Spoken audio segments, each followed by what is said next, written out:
Los Angeles, a city of shimmering lights and untold wealth, hides beneath its glamour, a world where excess is the currency and humility is a foreign language. In this world lived Emily Anderson, an heiress whose every whim was catered to, whose life was dictated by the clang of champagne glasses and the flash of paparazzi cameras. Emily thrived on the adoration of high society, yet beneath her polished exterior lay a void she refused to acknowledge. Her father, Charles Anderson, a self-made titan of industry, had watched silently as his daughter turned into a woman who valued wealth but not its worth. He knew that time was running out to teach her what truly mattered. In the sprawling Anderson estate, under the glow of chandeliers, he resolved to gamble everything to save her from herself. Little did Emily know, this gamble would thrust her into a world where stilettos were replaced with boots and the cold sterility of wealth gave way to the warmth of honest labor. It would take her to the heart of Montana, to the doorstep of a man who had more calluses on his hands than dollars in his bank account. Luke Heiress. This is the story of how a father's daring ultimatum changed his daughter's life forever. A tale of resistance, growth, and a love born not of convenience, but of choice. Emily Anderson strutted into the dining room of her family's estate, her designer heels echoing against the marble floor. She adjusted her diamond-studded earrings, her eyes briefly catching her reflection in the grand mirror. Perfect, as always. The table was set with precision, as was the case every Sunday. But tonight felt different. An air of tension loomed over the ornate chandelier that dominated the room. Her father, Charles Anderson, sat at the head of the table, his expression uncharacteristically grave. His tailored suit fit impeccably, but it was the weight in his eyes that unsettled her.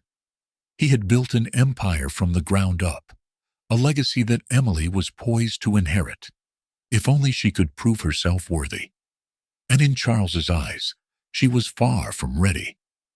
"Emily," he began, his voice steady but firm, "we need to talk." Emily smirked, spearing a piece of asparagus with her fork. "That's never a good sign, Dad. Is this about the party last weekend? I told you, the tabloids always exaggerate." "This isn't about the tabloids," Charles interrupted, his tone cutting through her dismissal. "It's about your future." Emily rolled her eyes. "Here we go again." Charles leaned forward, his hands clasped together. "You've spent your life taking everything for granted. I've tried to show you the value of hard work, but you've ignored every lesson. That ends now." Her fork clattered against her plate as she looked up, her expression one of disbelief. "What are you saying?" Charles's gaze was unyielding. "If you want to inherit this business, the estate, or any part of the Anderson fortune, you will agree to my condition." "Condition?" Emily laughed, the sound sharp and incredulous. "You're joking, right?" "I'm not," he said firmly. "You will marry Luke Heiress, a farmer in Montana, and spend a year living on his farm." The room fell silent. For a moment, Emily thought she hadn't heard him correctly. Then, the absurdity of his words hit her. "A farmer," she said, her voice dripping with disdain. "You've lost your mind, Dad. You can't seriously expect me to live in some barn and marry a stranger?" Charles's expression hardened. "Luke Heiress is an honest, hard-working man. He's everything you're not, and he can teach you what you refuse to learn." Emily stood abruptly, her chair scraping against the floor. "This is insane. I'm not giving up my life for some twisted social experiment." Charles rose to his feet, his towering presence commanding the room. "Then walk away," he said coldly. "But if you do, you walk away from everything, your inheritance, your status, your name." The weight of his words settled on her like a suffocating fog. She was Emily Anderson, the golden girl of Los Angeles. Without her father's fortune, who was she? "Why are you doing this to me?" she demanded, her voice cracking with a mixture of anger and fear. "Because I love you," Charles replied, his voice softening. "And because I refuse to watch you squander your life." That night, Emily paced her lavish bedroom, her mind racing. The thought of losing her inheritance was unbearable. But marrying a farmer, living on a farm, it was a world she couldn't fathom. Finally, with clenched fists and a storm brewing in her chest, she made her decision. She would accept her father's ultimatum, not because she agreed with it, but because she was determined to prove him wrong. She would endure the humiliation, the dirt, the absurdity of it all, and she would emerge victorious. As Emily stormed out of the dining room the next morning, suitcase in hand, Charles watched her go, with a mixture of relief and trepidation. Little did she know, the journey ahead would challenge her in ways she had never imagined. But he also didn't anticipate the lessons his ultimatum would teach him. The sprawling fields of Montana stretched as far as the eye could see. The golden expanse, interrupted only by the occasional tree or the silhouette of a barn. This was Luke Heiress's world, simple, unadorned, and alive with purpose. As the sun dipped low, casting long shadows across the land, Luke stood by the fence of his property, a shovel in hand, and a streak of dirt on his forehead. His workday was far from over, but he didn't mind. To Luke, every callus on his hand and bead of sweat on his brow told the story of a life well lived. In the distance, a rumbling noise caught his attention. He turned to see a sleek black car kicking up a trail of dust as it made its way up the dirt road to his farmhouse. He wiped his hands on his jeans, his expression unreadable as the car came to a stop. From it emerged a man in a suit that clearly cost more than Luke made in a month. Charles Anderson. Luke was a man of quiet strength. He had inherited the farm after the sudden passing of his parents when he was just 21. While others his age were chasing careers and city lights, Luke stayed behind, tethered to the land that had been in his family for generations. His life revolved around hard work and a deep connection to his community. It wasn't glamorous, but it was meaningful. When Charles stepped out of the car, Luke offered a polite nod. "Mr. Anderson," he said, his voice steady. "Luke," Charles replied, his eyes scanning the modest farmhouse and the land beyond. "This is quite the operation you have here." "It's not much," Luke admitted, "but it's honest work." Charles smiled thinly. "That's exactly why I'm here." Luke raised an eyebrow but said nothing, waiting for Charles to explain himself. Charles wasted no time laying out his unusual proposition. "I need your help, Luke," he said. "My daughter, Emily, has lost her way. She's entitled, reckless, and has no sense of responsibility. I believe spending time here, marrying you, could teach her the lessons I've failed to instill." Luke's eyes narrowed. "Marrying your daughter?" He let out a dry laugh. "I'm not sure how that's my problem." "It's not just about her," Charles continued. "I know you've been struggling to keep this farm afloat. The drought last summer, the rising costs, you're barely hanging on. I can help you, Luke. In exchange for your cooperation, I'll provide the funding you need to stabilize your farm and support the community projects you've been working on." Luke's jaw tightened. He didn't like the idea of being a pawn in someone else's game. But the mention of community struck a nerve. He had always been deeply invested in his neighbors, often going out of his way to help repair fences or lend a hand during harvest. If agreeing to this arrangement could secure their future, was it worth the personal cost? "Let me get this straight," Luke said, crossing his arms. "You want me to marry a woman I've never met, who probably thinks a tractor is some kind of cocktail, and play house with her for a year. All to teach her a lesson? Charles held his gaze. Yes. Luke considered this for a long moment, before finally nodding. I'll do it. But not for you. For them, he said, gesturing toward the neighboring farms visible in the distance.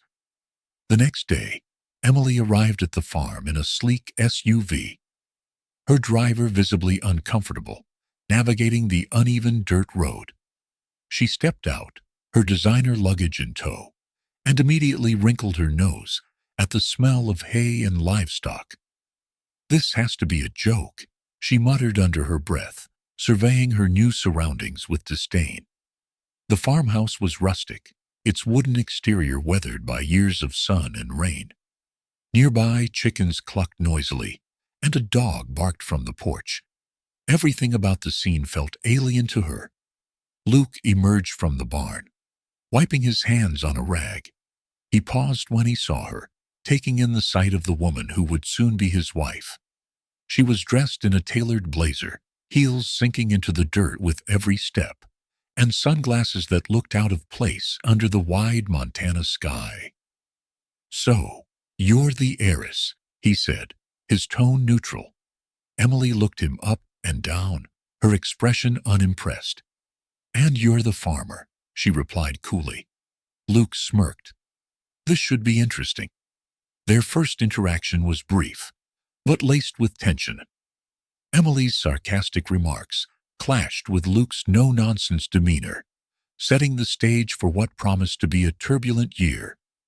Later that evening, Emily found herself sitting awkwardly at the kitchen table as Luke prepared dinner. The farmhouse was modest, but cozy, with mismatched furniture and the smell of freshly baked bread lingering in the air. Luke placed a plate of food in front of her. Simple but hearty fare of roasted chicken and vegetables. Emily poked at her plate with a fork. Do you always eat like this? Luke raised an eyebrow. What's wrong with it? Nothing, she said, forcing a smile. It's just basic. He leaned back in his chair, studying her. You'll find that life here is a lot more basic than what you're used to. But if you're willing to put in the effort, you might find it's worth it. Emily scoffed. Effort? I'm not here to play farmhand, Luke. That's where you're wrong, he said firmly. While you're under this roof, you'll pull your weight. Everyone here works, even you. She stared at him, incredulous. You can't be serious. As serious as a broken fence during calving season, he replied, his tone leaving no room for argument. Over the next few days, the reality of farm life hit Emily like a freight train. She struggled with the early mornings, the manual labor, and the lack of amenities she had always taken for granted. Meanwhile, Luke watched her flounder with a mix of amusement and frustration. One morning, as she attempted to carry a bucket of water to the stables, it sloshed over her designer boots. She let out an exasperated groan, dropping the bucket and throwing up her hands. This is ridiculous, Luke approached, shaking his head. You're not going to get far with that attitude. She glared at him. I don't need a lecture, Luke. Fine, he said with a shrug. But if you keep quitting every time things get hard, this year's going to feel a lot longer. That evening, as Emily sat on the porch, watching the sun dip below the horizon, she felt the weight of her father's ultimatum pressing down on her. For the first time, she questioned whether she had made the right choice. Inside, Luke was talking with Grace, a neighbor who had stopped by to drop off a pie. Emily overheard their conversation through the screen door. She'll come around, Grace said gently. It just takes time. Luke sighed. I'm not so sure. Some people aren't made for this life. Emily clenched her fists, determination sparking within her. She wasn't about to let Luke or anyone else write her off so easily. If they thought she couldn't handle it, she'd prove them wrong, even if it killed her. The early morning air was crisp and cold, carrying the earthy scent of damp soil and hay. Emily groaned as she turned over in her modest bed, the sound of the rooster crowing grating against her ears. She reached for the silk eye mask she used back in Los Angeles, only to remember she hadn't packed it. Her bedroom was simple. Plain wooden furniture, a floral quilt, and a single window overlooking the sprawling farmland. The previous night, the reality of her situation had sunk in. This wasn't just a temporary annoyance. This was her life now, and she hated it. Emily stumbled out of bed, groggy and irritable. The wooden floor felt cold beneath her feet as she pulled on the only farm-appropriate outfit she owned, jeans and a flannel shirt, hastily purchased before her trip. She winced at the scratchy fabric. When she stepped outside, the sun was just rising, painting the sky in hues of pink and orange. The beauty of the scene was lost on her, as she focused instead on the muddy ground and the overwhelming smell of animals. Luke stood by the barn, arms crossed, waiting. His expression was unreadable, but the faint smirk on his face made her blood boil. "Morning, Princess," he said. "You're late." Emily glared at him. "It's 6 a.m. That's not late. It's insanity." "On this farm, the day starts at dawn," he replied, handing her a pair of gloves. "You've got work to do." The first task of the day was feeding the chickens. Luke showed her how to scatter the feed, but Emily's awkward movements sent the birds into a frenzy. They flapped and squawked, pecking at her boots. "Are they supposed to attack me?" she shouted, jumping back. Luke chuckled. "They're not attacking. They're eating. You're just scaring them because you're moving like a lunatic." Next came mucking out the stables. Emily recoiled at the smell as Luke handed her a shovel. "You can be serious," she said, staring at the soiled straw. "Completely serious," he replied. "The horses won't clean up after themselves." Reluctantly, she began the task, her every movement exaggerated with disgust. "This is inhumane," she muttered under her breath, glaring at Luke whenever he walked by. He ignored her complaints, focusing instead on his own work. By mid-morning, Emily's arms ached, her back was sore, and her designer boots were caked in mud. She leaned against the stable wall, panting, as Luke approached. "Break time's over," he said, handing her a water bottle. "You call this a break?" she snapped. "I've been working non-stop." "This is what a normal day looks like," he replied. "Get used to it." The rest of the day was a series of humiliations. She tripped over a rake, spilled a bucket of water on herself, and accidentally let a goat escape from its pen. Each mishap was met with laughter or teasing from Luke, further fueling her frustration. That evening, Grace stopped by the farmhouse with a basket of fresh bread. A widow in her 60s, Grace had been a friend of Luke's family for years and was a beloved figure in the community. "Emily, dear," Grace said warmly, "how are you settling in?" Emily forced a smile. "Oh, it's just perfect. Exactly how I imagined spending my 20s. Grace chuckled, seeing through her sarcasm. "It's not easy, I know. But you might find that hard work has its own rewards." Emily raised an eyebrow. "Like back pain and blisters?" "Like a sense of accomplishment," Grace replied. "You may surprise yourself." The next morning, Luke assigned Emily to clean the chicken coop. The task was messy and unpleasant, and she flat out refused. "I'm not doing this," she declared, throwing down the broom. "I didn't sign up to be a janitor for animals." Luke's patience wore thin. "If you're too good for this, maybe you're too good to stay here," he said sharply. Emily's cheeks flushed with anger. "You can't kick me out. My father made a deal." "And I agreed to it," Luke retorted. "But that doesn't mean I have to put up with your attitude." Furious, Emily stormed off, retreating to her room. Later that day, she watched from her window as Grace took over the task she had abandoned. Guilt gnawed at her, but she pushed the feeling aside. Over the next few days, Emily began to observe the people around her. She noticed the way Luke worked tirelessly, fixing fences and tending to the crops without complaint. She saw Grace baking pies for the community and helping neighbors with their own farms. And she watched the farmhands laugh and joke with each other, despite the grueling work. One evening, as the sun set behind the hills, Emily sat on the porch with Grace. The older woman handed her a slice of pie and said, "You know, life here isn't about luxury, it's about the people. We look out for each other." Emily took a bite, the sweetness of the pie contrasting with the bitterness she felt inside. "It's just so different," she admitted. "I don't know if I can do this." Grace patted her hand. "You might be stronger than you think, Emily. Give it time." That night, as Emily lay in bed, her muscles sore and her pride bruised, she couldn't shake Grace's words. Maybe there was something she was missing. Maybe this life wasn't as pointless as it seemed.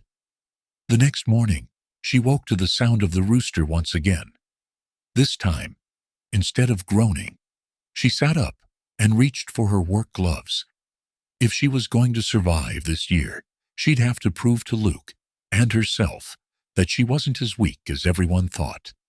Outside, Luke was waiting, his expression as stoic as ever. "Ready to quit yet?" he asked. "Not a chance," she replied, surprising them both.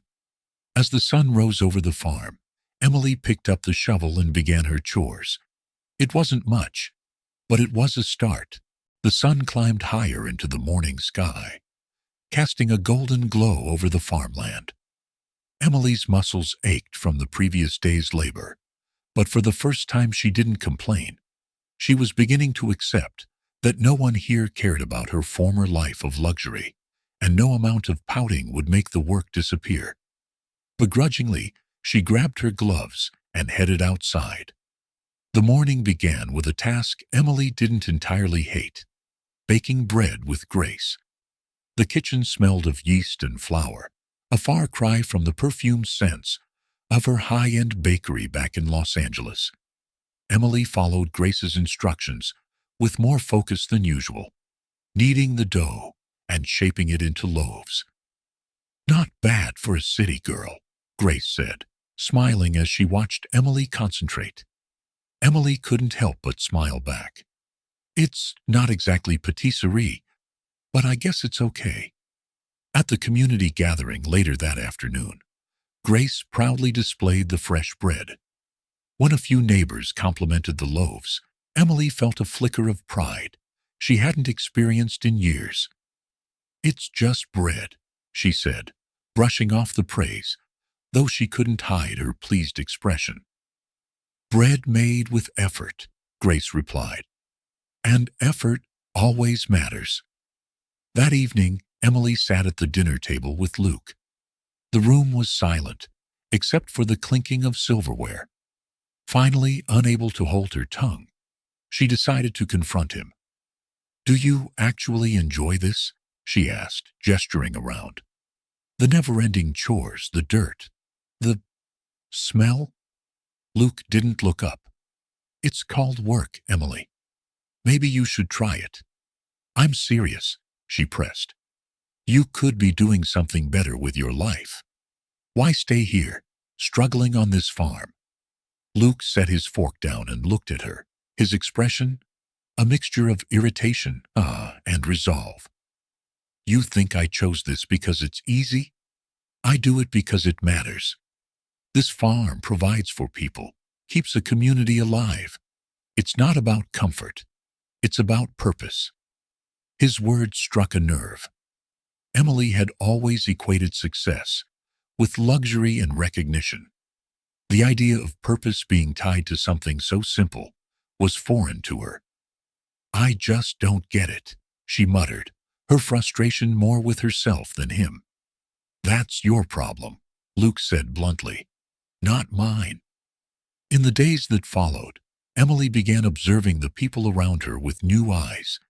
She noticed how the farmhands laughed and worked together, as if their tasks weren't chores, but acts of camaraderie. She saw neighbors pitching in to help each other, without expecting anything in return. And she watched Grace, whose quiet wisdom seemed to guide everyone, including Luke. One afternoon, Emily joined Grace at the local town hall for a meeting about the farm's future. Oh, she sat quietly in the back, unsure of her place, but she couldn't help but be intrigued by the discussions. We need to focus on sustainability, one neighbor said. The farm can't keep running the way it always has. Another replied, that takes money we don't have, and if we don't produce enough this season, we're in trouble. Emily leaned over to Grace. Is it always like this? Grace nodded. Farming is hard work, but it's also a gamble. We put everything into the land and hope it gives back. For the first time, Emily felt a pang of empathy for Luke and the people who depended on him. Their struggles were real, their stakes high. Later that week, Luke assigned Emily to help with the animals again. This time, instead of sulking or trying to get out of it, she asked questions. Why do we separate the chickens like this? She asked, genuinely curious. Luke glanced at her, surprised by the change in tone. Keeps them from fighting over food, and it makes collecting eggs easier. As she carefully placed eggs into a basket, Emily found herself feeling a strange sense of accomplishment. It wasn't glamorous, but it was real. That evening, after finishing her chores, Emily sat on the porch with Grace. The older woman handed her a cup of tea and said, You're starting to find your rhythm. Emily shrugged. I don't know. I still feel like I don't belong here. Grace smiled knowingly. Belonging doesn't come from where you're from, Emily. It comes from what you contribute. Just as Emily was beginning to find her footing, a new dynamic entered the picture. Ethan, Luke's childhood best friend, arrived at the farm one sunny afternoon, bringing with him a burst of energy and humor. Who's the city slicker? He asked Luke, nodding toward Emily. Emily crossed her arms. I'm standing right here. Ethan grinned. I can see that. You must be Emily, the infamous heiress. I've heard all about you. And you are? She asked, raising an eyebrow. Ethan, resident troublemaker, and Luke's better half, he said with a wink. Though initially annoyed by Ethan's teasing, Emily couldn't help but appreciate his lightheartedness.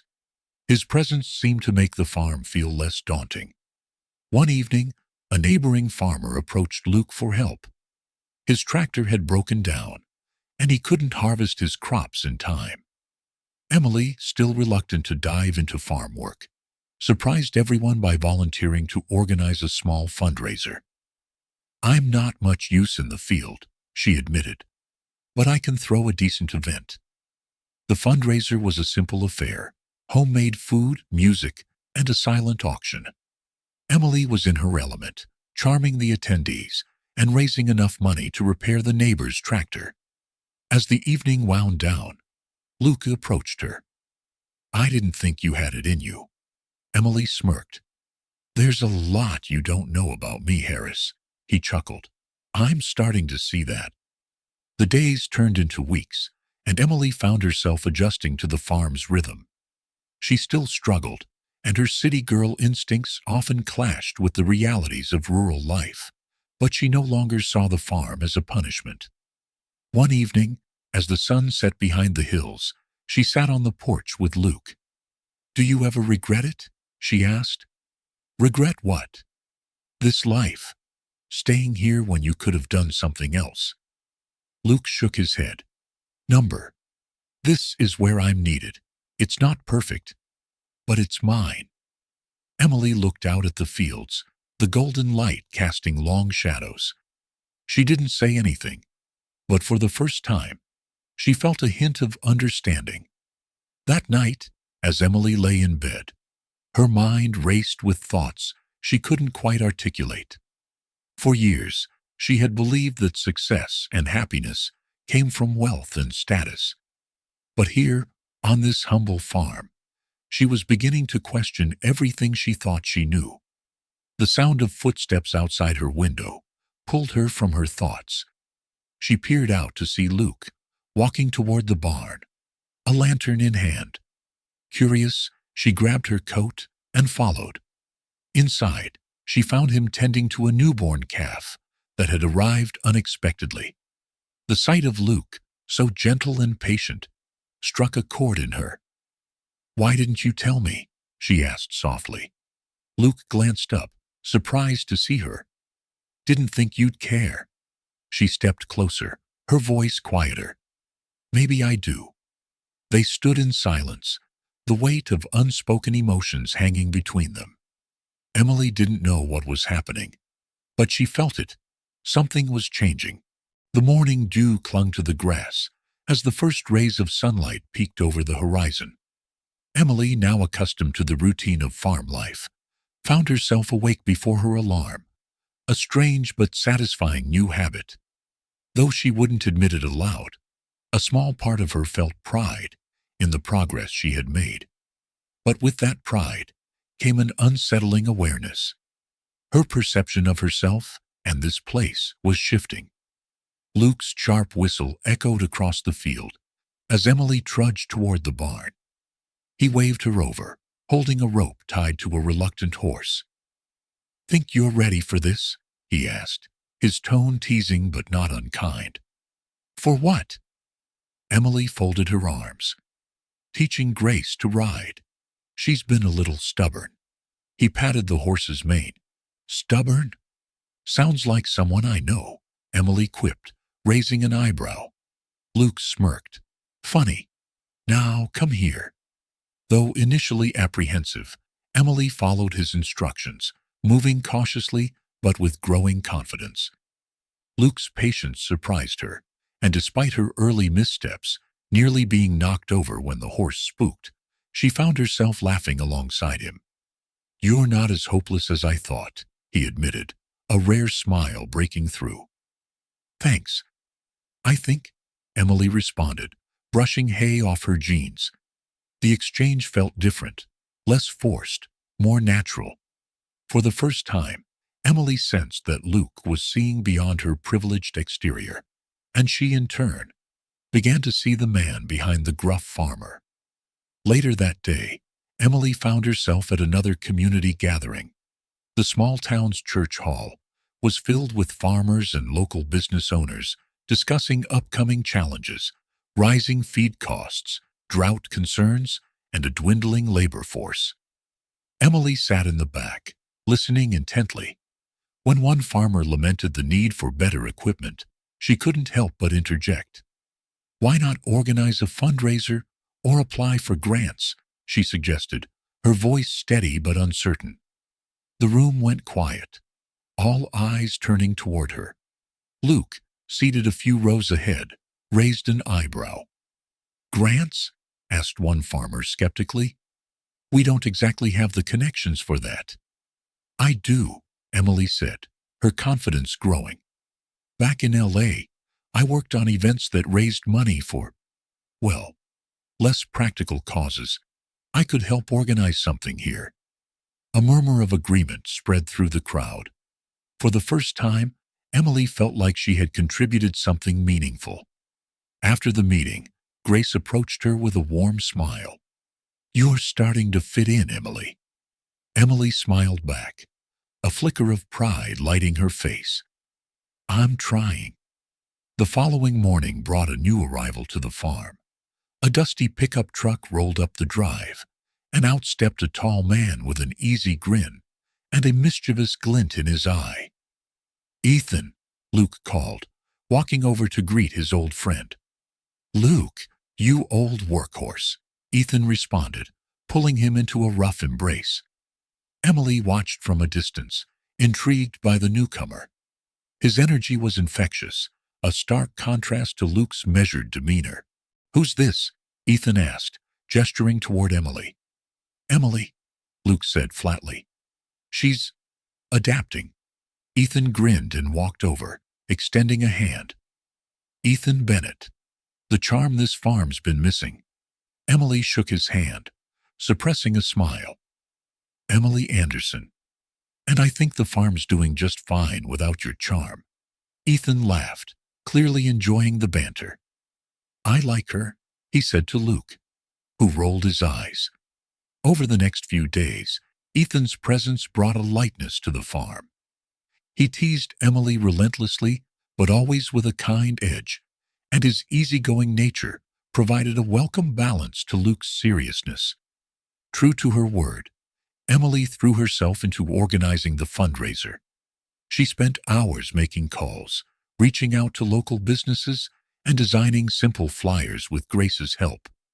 On the day of the event, the barn was transformed into a rustic venue, complete with string lights, homemade pies, and a small auction. Neighbors turned out in droves, bringing dishes to share and items to donate. As the evening unfolded, Emily moved through the crowd with practiced ease, charming attendees and encouraging donations. Luke watched from a distance, his expression unreadable. "Admit it," Ethan said, nudging him. "She's good at this." Luke nodded slowly. "Yeah, she is." By the end of the night, they had raised enough money to repair the neighbor's tractor and cover other communal needs. As the last guests left, Luke approached Emily. "You did good," he said simply. Emily smirked. "That's twice now. You keep this up, I might think you actually like me." Luke chuckled. "Don't push your luck." Just as Emily began to feel like she was finding her place, disaster struck. Late one night, a fire broke out in the barn. The flames lit up the sky, and the smell of smoke filled the air. Luke's shout woke everyone. Emily scrambled out of bed, heart pounding, and ran outside to see the barn engulfed in flames. "Get the animals!" Luke yelled, already sprinting toward the barn. Emily hesitated for only a moment before following. Inside, the heat was suffocating, and the animals were panicked. But she moved with purpose, helping to guide them out, one by one. "Emily, get out of here!"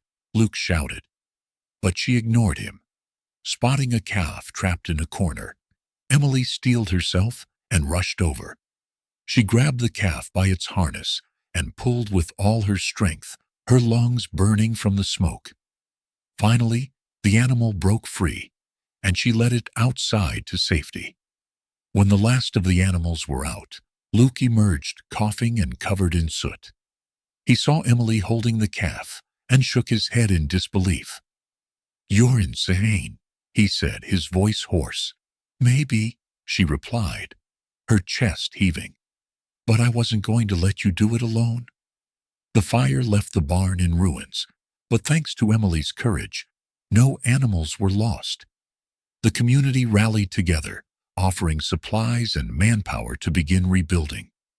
That evening, as Emily sat by the fire pit, exhausted but alive, Luke joined her.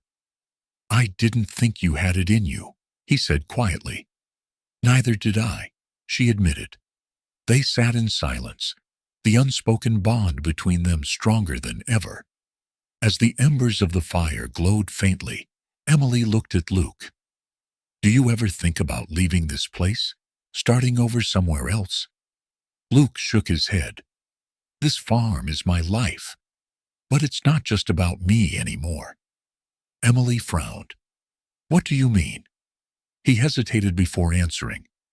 "It's starting to feel like you're a part of it too." Emily didn't respond, but her thoughts raced.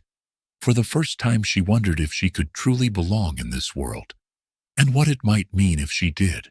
The cold Montana night had draped the farm in silence, broken only by the occasional rustle of leaves and the faint hoot of an owl. Emily, now more accustomed to early mornings and demanding days, found herself lingering by the kitchen window. A mug of herbal tea warmed her hands as she gazed out at the moonlit fields. This place, once alien and hostile, now held a quiet beauty she was beginning to appreciate. But the peace was fleeting, about to be shattered by an event that would test her resolve. It began as a faint glow in the distance, just a flicker on the horizon. Emily squinted, thinking it might be her tired eyes playing tricks. But as the minutes passed, the flicker grew brighter, more menacing. Then came the unmistakable smell of smoke. Fire! Luke's shout tore through the night, jolting her from her thoughts. Emily dropped her mug, the crash of ceramic on the floor, drowned out by the commotion outside. Rushing to the door, she saw Luke already sprinting toward the barn, his flashlight bobbing wildly. Flames licked the night sky, their orange glow illuminating the terrified faces of the farmhands emerging from their quarters. The barn was ablaze. Luke barked orders as the workers scrambled to form a bucket line from the nearby well. Emily, frozen for a moment by the sheer scale of the fire, snapped into action. She grabbed a flashlight and ran toward the chaos. "Emily, stay back," Luke shouted, his voice firm but strained. "No way," she yelled back. "What can I do?" Luke hesitated, his expression torn between frustration and admiration. "Get the animals out. Start with the stalls nearest the door. Don't take risks." Emily nodded, her adrenaline silencing the voice in her head that wanted to scream, "This is insane." The heat was overwhelming as Emily stepped inside, her heart pounding in her chest. The air was thick with smoke, and the panicked cries of the animals echoed through the chaos. She spotted a small group of goats huddled in a corner, their eyes wide with fear.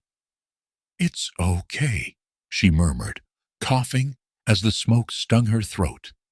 She unlatched the gate, guiding the animals toward the exit. One of them bolted past her, almost knocking her over, but she steadied herself and kept going. Luke appeared at her side, his face smeared with soot. "Emily, move faster. The roof could collapse any minute." "I'm doing my best," she snapped back. But there was no venom in her voice. They worked in tandem, moving from stall to stall, freeing horses, cows, and pigs. As Emily guided a nervous mare outside, she caught sight of a small calf, trapped near the far wall. Flames crackled above it, and debris had fallen, blocking its path. Without hesitation, she sprinted back into the barn. "Emily, no!" Luke's voice was barely audible over the roar of the fire. Emily reached the calf, its small body trembling with fear. She crouched down, speaking softly to calm it, even as the fire roared closer. Grabbing the halter, she tugged with all her strength, her muscles screaming in protest. "Come on," she urged. "You can do this. We can do this." The calf resisted at first, but finally it stumbled forward. Emily guided it through the smoke-filled barn, her eyes watering as the heat intensified. Just as they reached the door, a beam collapsed behind her, sending a shower of sparks into the air. She stumbled but kept moving, dragging the calf to safety. Outside, the farmhands and neighbors who had rushed to help were huddled together, their faces etched with worry. When Emily emerged with the calf, a collective cheer rose from the crowd. Luke was waiting, his expression a mixture of relief and anger. "You could have been killed," he said, grabbing her by the shoulders. "But I wasn't," she replied, her voice shaky but defiant. "And neither was the calf." For a moment, they stared at each other, the intensity of the night reflected in their eyes. Then Luke's expression softened, and he pulled her into a brief, fierce hug. "Thank you," he whispered. The fire left the barn in ruins, its charred remains a stark reminder of the fragility of their hard work. But the animals were safe, and the community rallied to support the farm's recovery. Neighbors arrived with supplies and offers of help, their generosity a testament to the bonds that held this small town together. Emily threw herself into the effort, surprising even herself with her determination. She worked alongside Luke and the others, clearing debris, salvaging materials, and planning the reconstruction. Her manicured hands, once accustomed to handling designer bags, were now blistered and calloused from hard labor.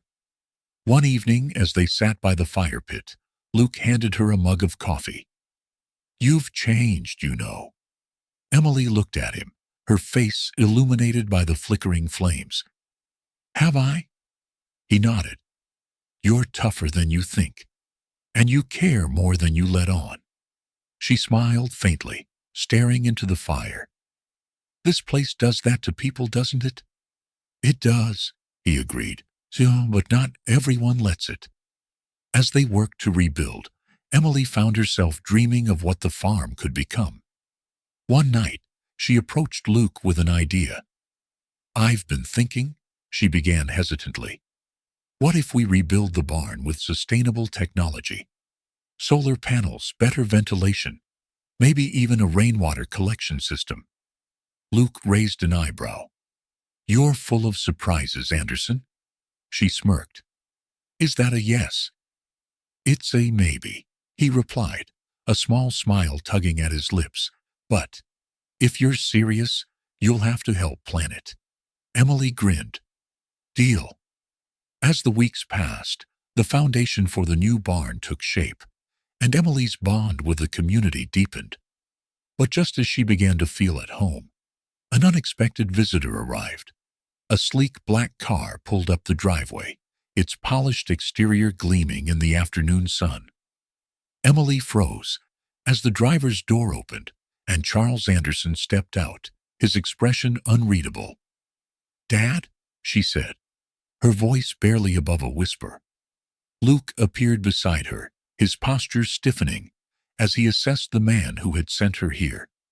The tension in the air was palpable as Charles approached, his gaze flicking between Emily and Luke. "We need to talk," he said, his tone leaving no room for argument. The confrontation Emily had been dreading was finally here. The morning after Charles Anderson's unexpected visit, the tension on the farm was palpable. Emily stood by the kitchen window, staring out at the fields. Her father's presence had unsettled her in ways she hadn't anticipated. His sharp words still echoed in her mind. "This life is beneath you, Emily." But for the first time, she wasn't sure she agreed. Over breakfast, the air between Emily and Luke was thick with unspoken thoughts. Luke sat across from her, sipping his coffee in silence, his face unreadable. "He thinks I've thrown my life away," Emily said finally, breaking the stillness. Luke looked up, his eyes meeting hers. "And what do you think?" Emily hesitated, fiddling with her fork. "I think I'm still figuring that out." Luke nodded, his gaze steady. "It's your life, Emily. No one else gets to decide what it's worth." Later that day, Emily found herself wandering the farm, seeking solace in the routines that had slowly become familiar. She passed by the charred remains of the old barn, now a stark symbol of resilience and renewal. The workers were already busy, laying the groundwork for the new structure, their laughter and camaraderie filling the air. As she watched, an idea began to take shape in her mind. The fire had been a setback, but it also presented an opportunity, a chance to rebuild not just the barn, but the farm itself. Emily approached Luke that evening, a notebook clutched in her hands. He was repairing a fence by the west field, his sleeves rolled up and his hands covered in dirt. "Luke," she began hesitantly, "I've been thinking about the new barn." He glanced up, his expression cautious. "What about it?" "I want to make it better," she said, her voice gaining confidence. "We could incorporate sustainable technology, solar panels, better insulation, maybe even a rainwater collection system. It could save money and make the farm more self-sufficient." Luke straightened, studying her carefully. You've been doing some research. She held up the notebook. I've been reading up on sustainable farming practices. This place has so much potential, Luke. We could turn it into a model for the community. He raised an eyebrow, a small smile tugging at the corner of his lips. You're full of surprises, Anderson. So, is that a yes? She asked, her heart pounding.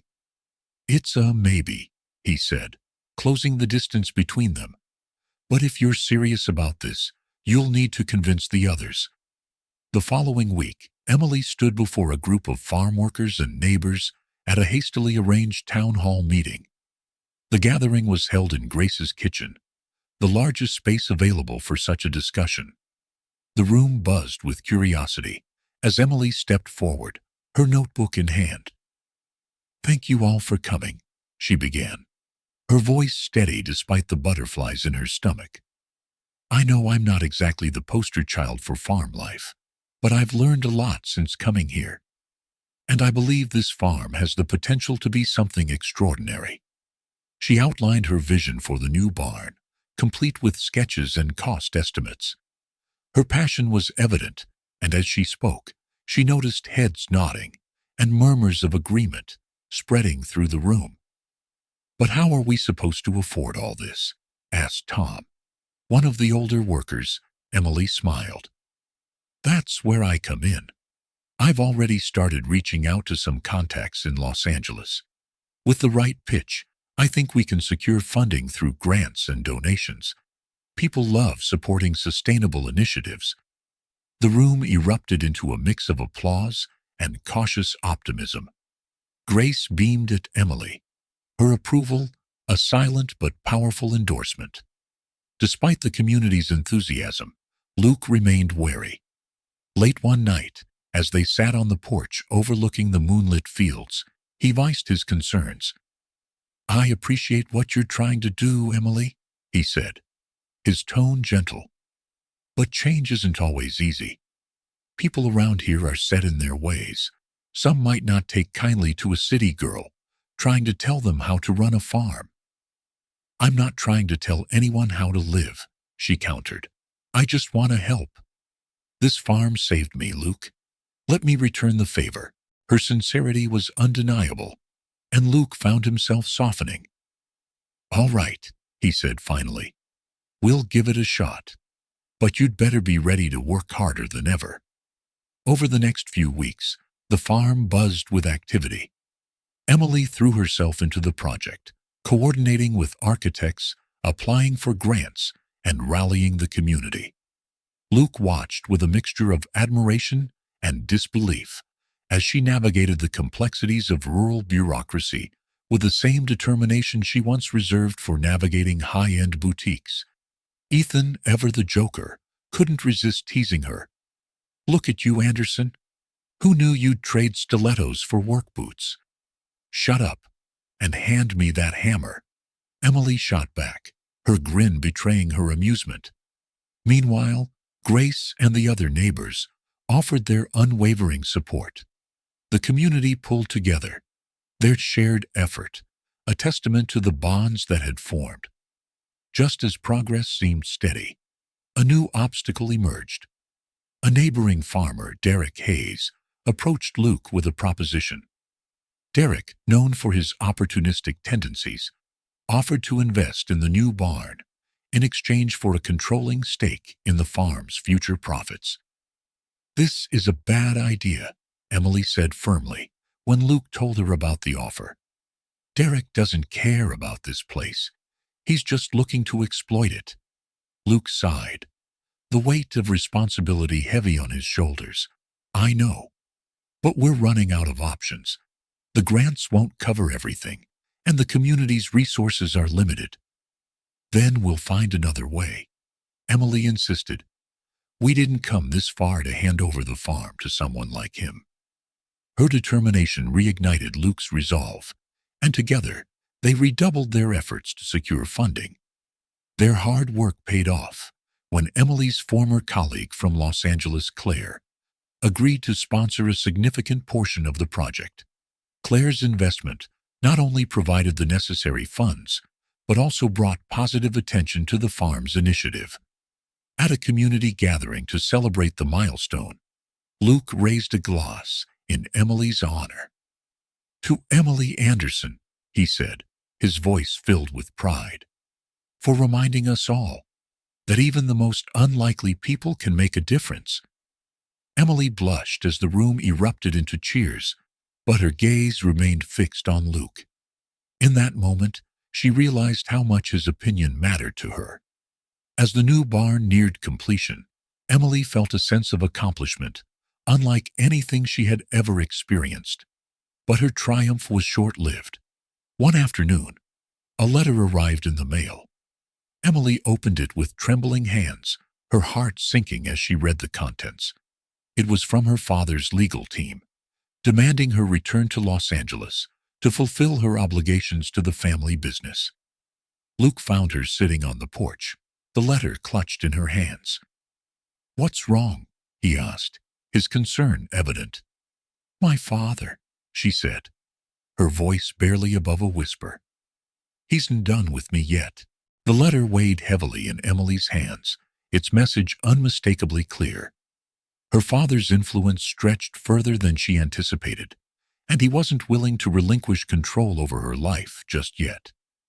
The ultimatum was stark: return to Los Angeles and assume her role in the family business, or face legal consequences that could jeopardize the Anderson empire, and by extension, her father's legacy.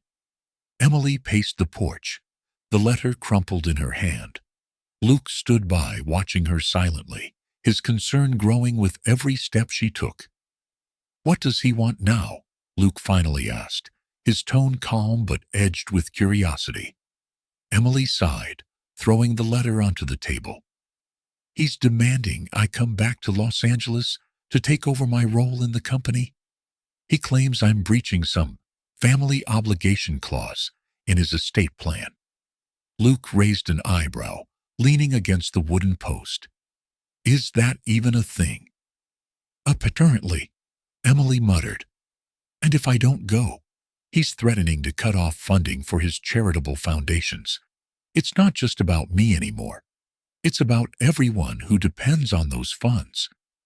Luke folded his arms, his expression hardening. "So, what are you going to do?" "I don't know," she admitted, her voice breaking slightly. "I thought I'd finally gotten away from all of this, but he keeps pulling me back." Later that evening, Emily found herself in Grace's kitchen, seeking solace in the warmth of her mentor's presence. The older woman was kneading dough, her hands moving methodically, as Emily poured out her worries. "He's using guilt to manipulate you," Grace said plainly, not looking up from her task. "Typical tactic for someone who's afraid of losing control." Emily frowned, running her fingers through her hair. "But what if he's right? What if I'm being selfish by staying here when so many people rely on him?" Grace paused, wiping her hands on her apron. She fixed Emily with a steady gaze. "Selfishness isn't about choosing what makes you happy. It's about ignoring what's right for you and those around you. Your father's decisions are his own. Don't let him pin the weight of the world on your shoulders." Emily nodded slowly, the words settling into her heart, like a seed waiting to grow. "But how do I stand up to him without losing everything?" Grace smiled gently. "You already have everything you need, my dear. The question is, do you believe it?" That night, Emily sat by the fireplace, staring into the flickering flames.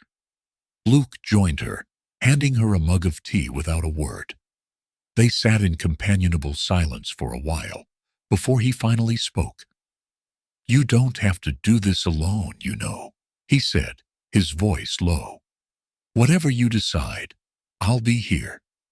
Emily glanced at him, her heart swelling with gratitude. "Even if I have to go back?" Luke hesitated, then nodded. "Even then. But just so you know, this place and these people, we need you too." Unable to bear the uncertainty, Emily made the decision to confront her father directly. She called Charles and arranged a meeting, insisting he come to the farm. He arrived the following week, stepping out of his sleek black car with the same air of authority that had always intimidated her. But this time, Emily stood her ground.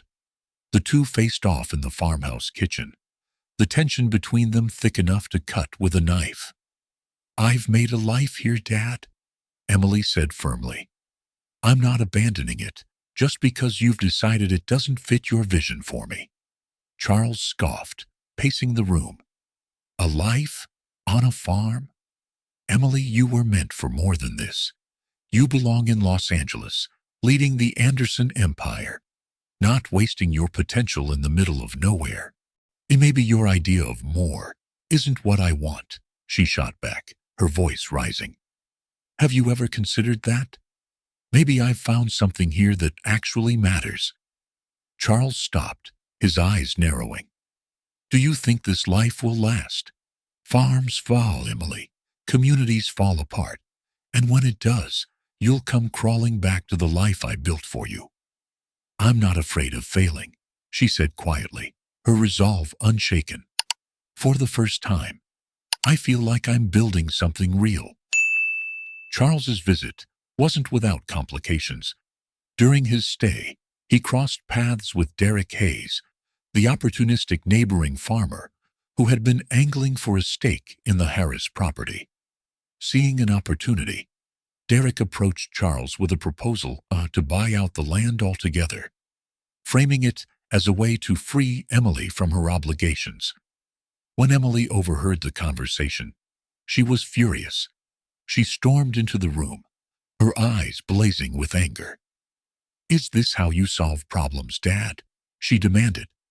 "By throwing money at them and hoping they go away?" Charles looked unperturbed. "I'm doing what's best for you, Emily." "No," she said, her voice shaking with emotion. "You're doing what's best for you. But this isn't your decision to make. It's mine." Derek, sensing the tension, quickly excused himself, leaving the father and daughter alone. Charles stayed the night, and for the first time, he witnessed the daily rhythm of life on the farm. He saw Emily helping with the morning chores, laughing with Grace and the other workers, and collaborating with Luke on plans for the new barn. The pride and determination in her eyes were unmistakable. That evening, as they sat together on the porch, Charles finally spoke.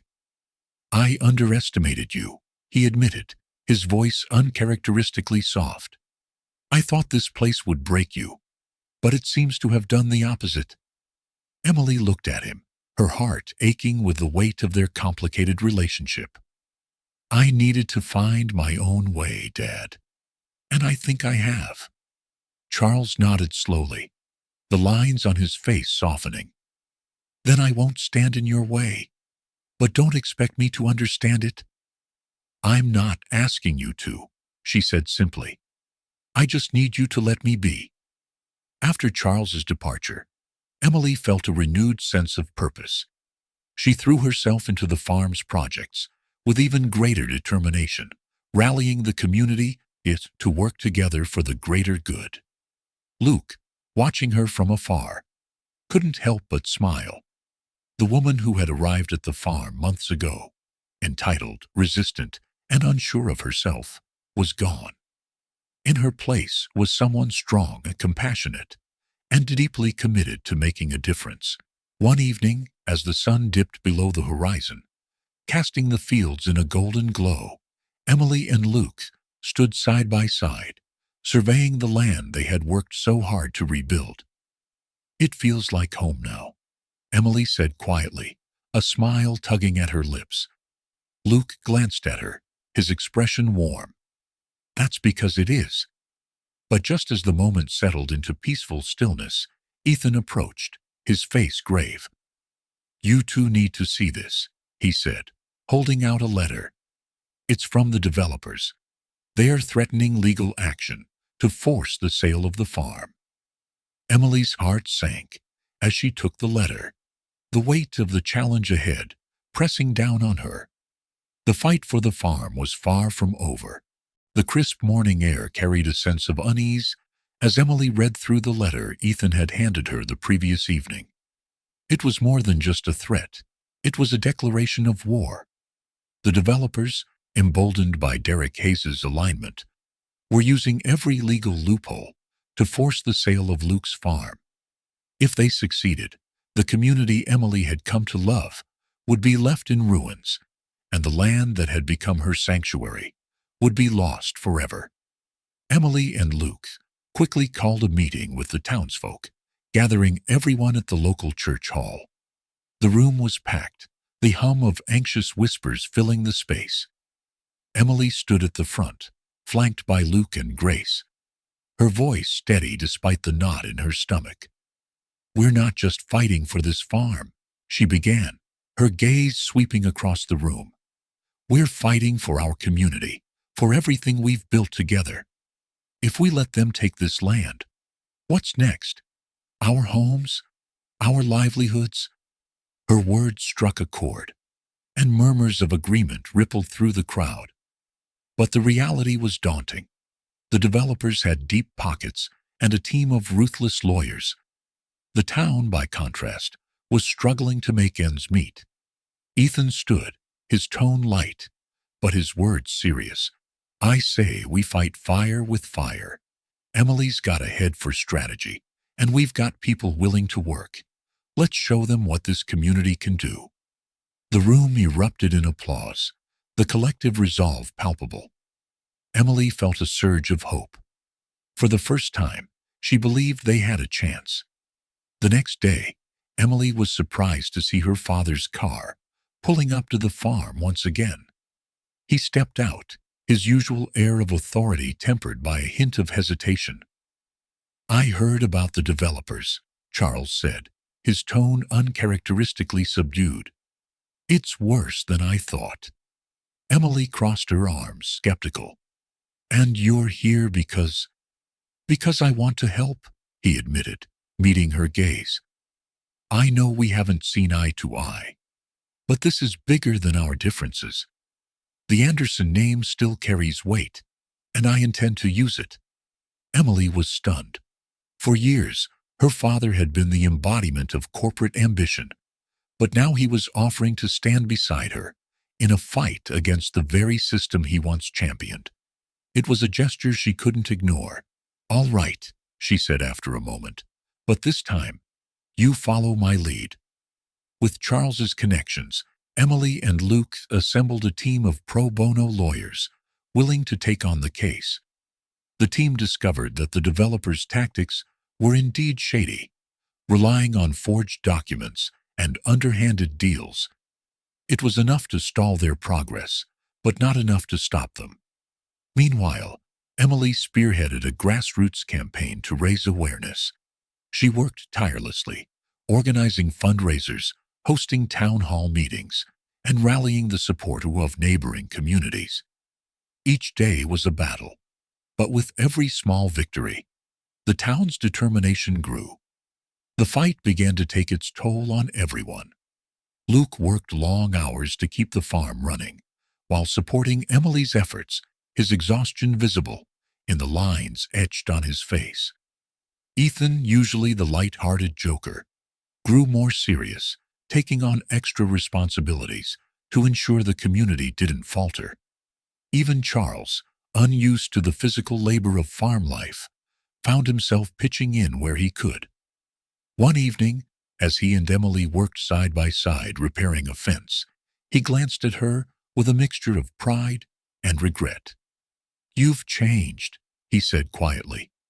"I didn't think you'd make it out here, but I was wrong." Emily smiled faintly, her hands busy with the task at hand. "I think I needed this place more than it needed me." As the legal battle intensified, the developers resorted to intimidation. One night, Emily and Luke discovered their barn vandalized. The words "sell or else" spray-painted across the side in bold red letters. It was a stark reminder of the stakes they were facing. Luke clenched his fists, his jaw tight. They're trying to scare us. It won't work, Emily said firmly, though her voice wavered slightly. We've come too far to back down now. The incident only strengthened their resolve. The town came together to repaint the barn, their unity a silent but powerful message to the developers. We won't be intimidated. As the trial date loomed, a surprising figure emerged to lend their support. Derek Hayes. Guilt-ridden over his role in the developers' plans, he confessed everything to Emily and Luke, providing critical evidence that exposed the full extent of the corruption. I made a mistake, Derek admitted, his voice heavy with shame. But I want to make it right. Emily hesitated, her instincts warning her not to trust him. But Luke, ever the optimist, extended a hand. We'll hold you to that, he said simply. The courtroom was packed on the day of the trial, the atmosphere electric with tension. Emily sat beside the legal team, her heart pounding as the developers' lawyers made their case. But the evidence they presented was weak, and the testimonies from the community painted a vivid picture of the farm's importance. When it was Emily's turn to speak, she stood with a calm confidence that surprised even herself. This farm isn't just land, she said, her voice steady. It's a lifeline for this community. It's where we've built our lives, our futures. Taking it away would destroy more than just property. It would destroy hope. Her words resonated deeply, and as she returned to her seat, she felt Luke squeeze her hand in silent support. After days of deliberation, the judge ruled in favor of the community, nullifying the developers' claims and securing the farm's future.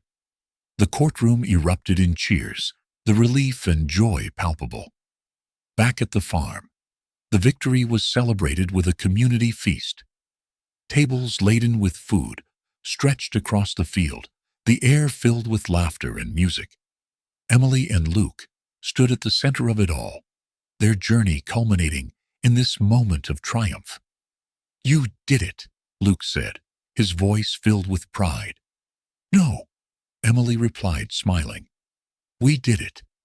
As the night wore on, Emily found herself gazing out over the fields, her heart full. But just as she began to relax, Charles approached, his expression serious. There's something you need to know, he said, handing her a folder. The developers weren't acting alone.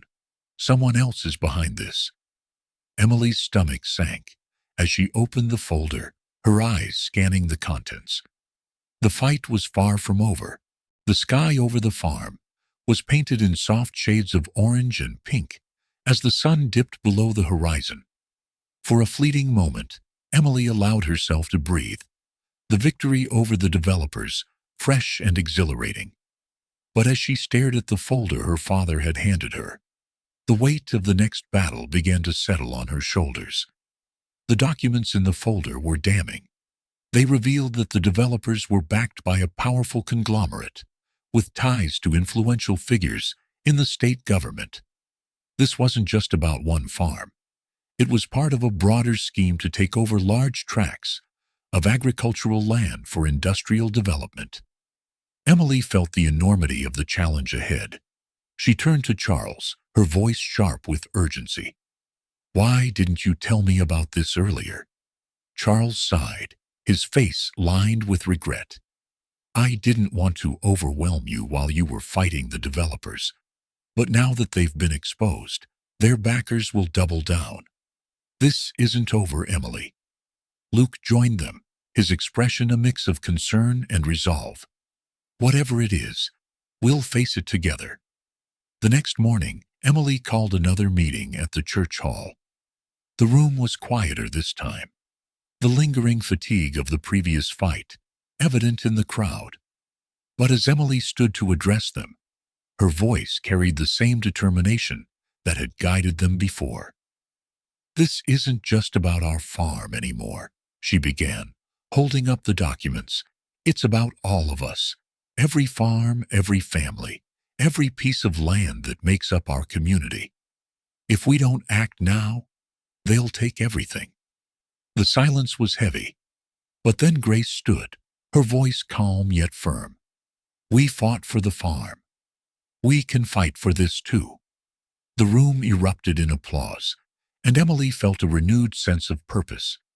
Together, they began to plan, dividing responsibilities and organizing a coalition of neighboring farms and communities to stand against the conglomerate. Charles, leveraging his connections, helped Emily and Luke organize a public campaign to raise awareness about the conglomerate's plans. They created a documentary highlighting the community's struggles and triumphs, painting a vivid picture of what was at stake. Emily also reached out to the media, giving interviews and hosting press conferences to draw national attention.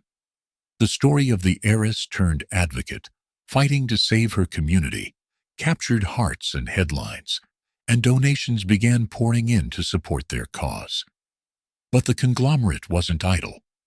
They countered with smear campaigns, painting Emily and the community as radicals standing in the way of progress.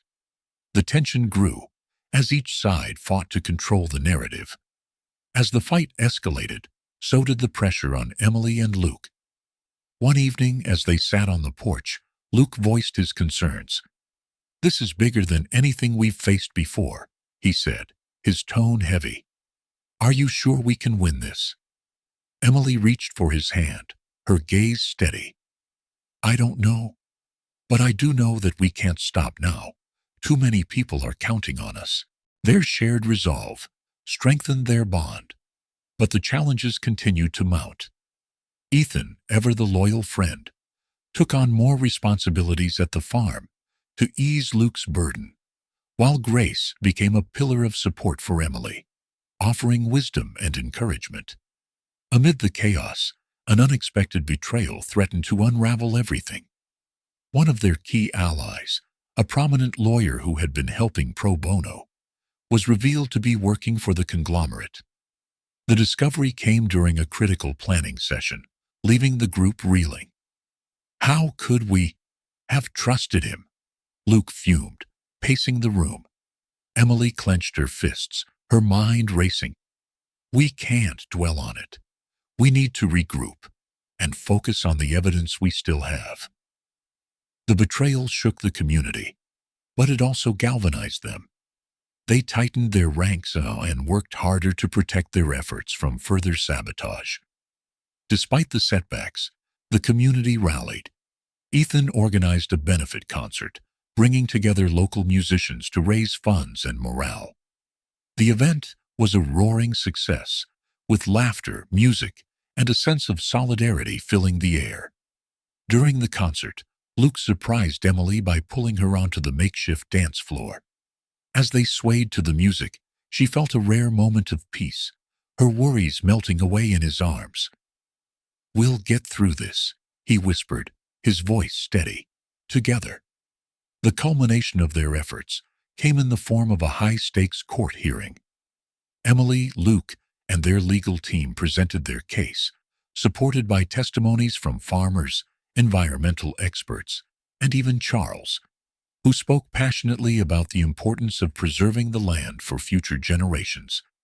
The conglomerate's lawyers were ruthless, attempting to discredit every piece of evidence. But Emily's composure and conviction shone through, earning the respect of the judge and jury. When the verdict was finally announced, the courtroom erupted in cheers. The court ruled in favor of the community, nullifying the conglomerate's claims and granting protection to the farmland.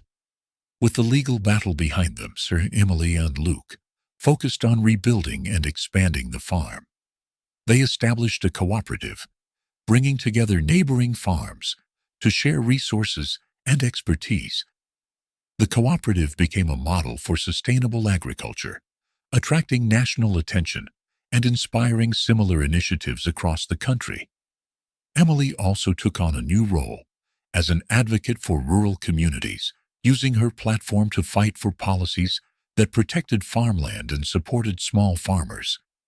Luke, ever the pragmatist, continued to work the land, his quiet strength anchoring Emily in their shared purpose. One evening, As they sat on the porch watching the sunset, Luke turned to Emily with a thoughtful expression. "You've changed so much," he said, his voice filled with admiration. "Do you ever miss the life you had before?" Emily smiled, her gaze fixed on the horizon. "Not for a second. This is where I'm meant to be." Luke reached for her hand, his touch warm and reassuring. "I'm glad you stayed." They sat in comfortable silence, the challenges they had faced together now a distant memory. The farm, the community, and their love had weathered every storm, and together they had built a future filled with hope and promise. The aftermath of their courtroom victory was marked by relief and celebration. But the battle left Emily and Luke acutely aware of the fragility of their success. As the farm's cooperative model gained momentum, the responsibility of sustaining the community's trust and growth became a monumental task. Emily stood in the barn's makeshift office, poring over documents related to the cooperative's funding and management. Luke entered, wiping dirt from his hands, and paused at the sight of her, engrossed in her work. "You've turned this place into more than I ever imagined," he said, his voice filled with quiet admiration. Emily looked up, her eyes softening at his words. "I couldn't have done it without you, or the people here. But we still have so much to do." Their shared vision for the future of the farm expanded beyond crops and livestock. Together, they imagined the cooperative as a cornerstone for the region's economy, providing stability and opportunity for families who had long struggled against economic forces beyond their control. A town meeting was called to discuss the next phase of the cooperative's development. The church hall, packed with farmers, artisans, and small business owners, buzzed with cautious optimism. Emily stood before the crowd, her voice steady despite the weight of their expectations. "This cooperative isn't just about protecting our land. It's about building something bigger, an economy that works for all of us." Luke stepped forward, adding his voice to hers. "We've already proven what we can achieve when we stand together. Now it's time to take it further, to make this a place where no one is left behind." The energy in the room shifted. Murmurs of agreement grew louder, and by the end of the meeting, volunteers had signed up to lead new initiatives, from renewable energy projects to education programs for young farmers. As the cooperative expanded, Grace and Ethan took on leadership roles. Grace organized workshops on sustainable farming techniques, while Ethan spearheaded efforts to repair and modernize aging equipment across the community. Their budding romance, once a quiet subplot in the community's story, blossomed into a partnership that inspired others.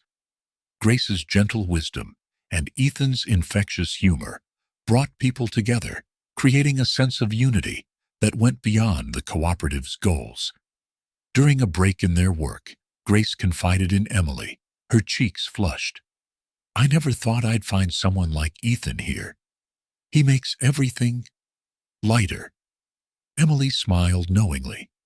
"Sometimes, the best things come when you least expect them."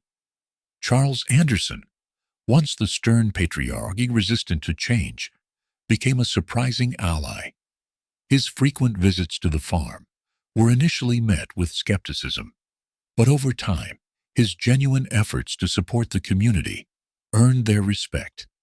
One afternoon, as he watched Emily lead a group of volunteers in building a new storage facility, Charles approached her with a thoughtful expression. "I underestimated you," he admitted, "and I underestimated the strength of this place." Emily turned to him, her face a mix of gratitude and surprise. "That means a lot, Dad. I just hope you're proud of what we're building here." Charles nodded, his voice firm. "I am, and I want to help in any way I can." His contributions, from securing grants to providing business advice, became invaluable. For the first time, Emily felt a true partnership with her father.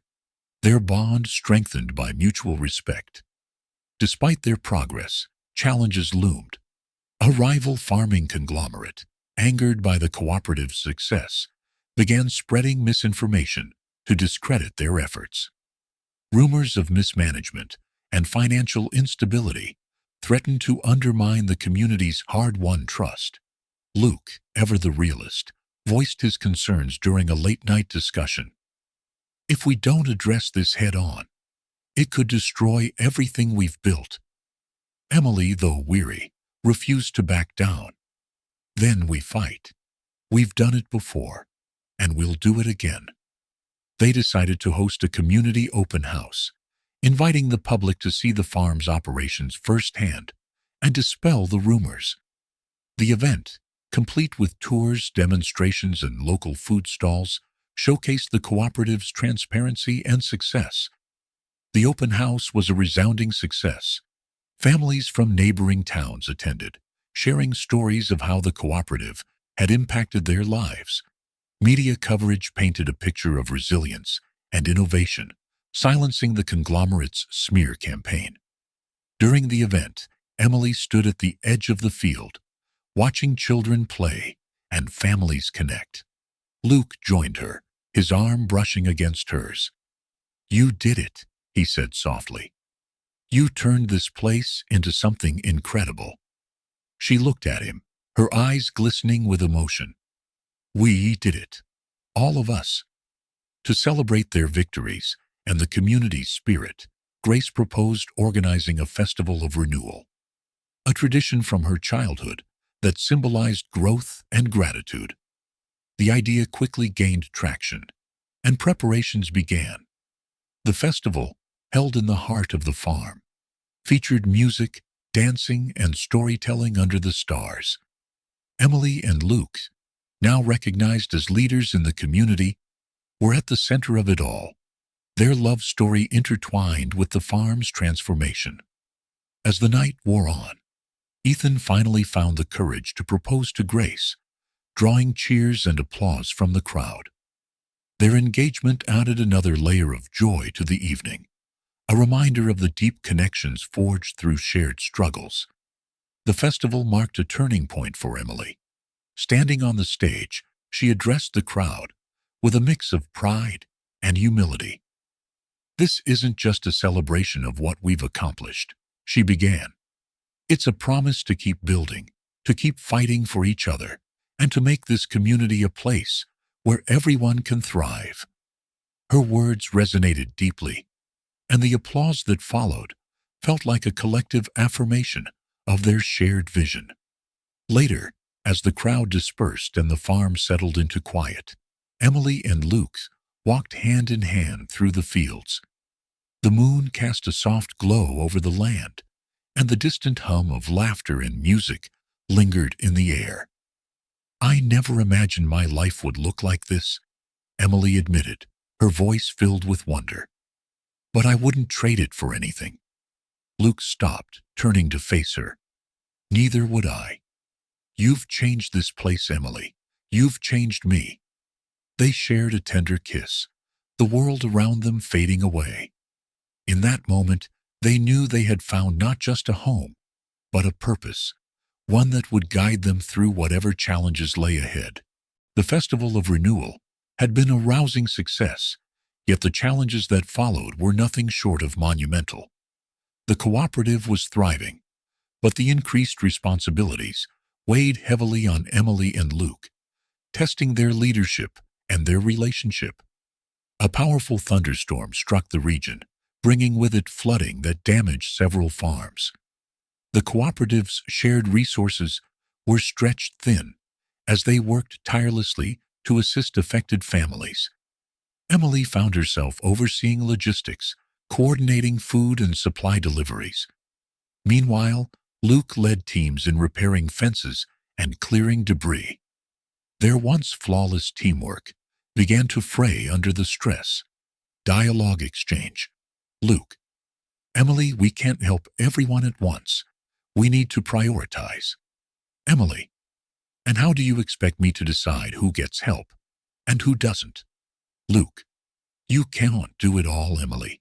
None of us can. Emily's determination to shoulder the burden alone led to sleepless nights and mounting frustration, causing friction between her and Luke. As the storm's aftermath unfolded, an unexpected challenge emerged. A shipment of seeds promised by a supplier failed to arrive, jeopardizing the next planting season. The cooperative members grew restless, some questioning Emily and Luke's leadership. A heated town meeting ensued, with tensions running high. Key scene. A local farmer, Mr. Abbott, stood up, his voice dripping with skepticism. "We trusted you to lead us. But look where we are now, struggling to keep our heads above water." Emily, visibly shaken, responded with composure. "I understand your frustration, Mr. Abbott. We're facing unprecedented challenges, but this cooperative is built on trust and perseverance.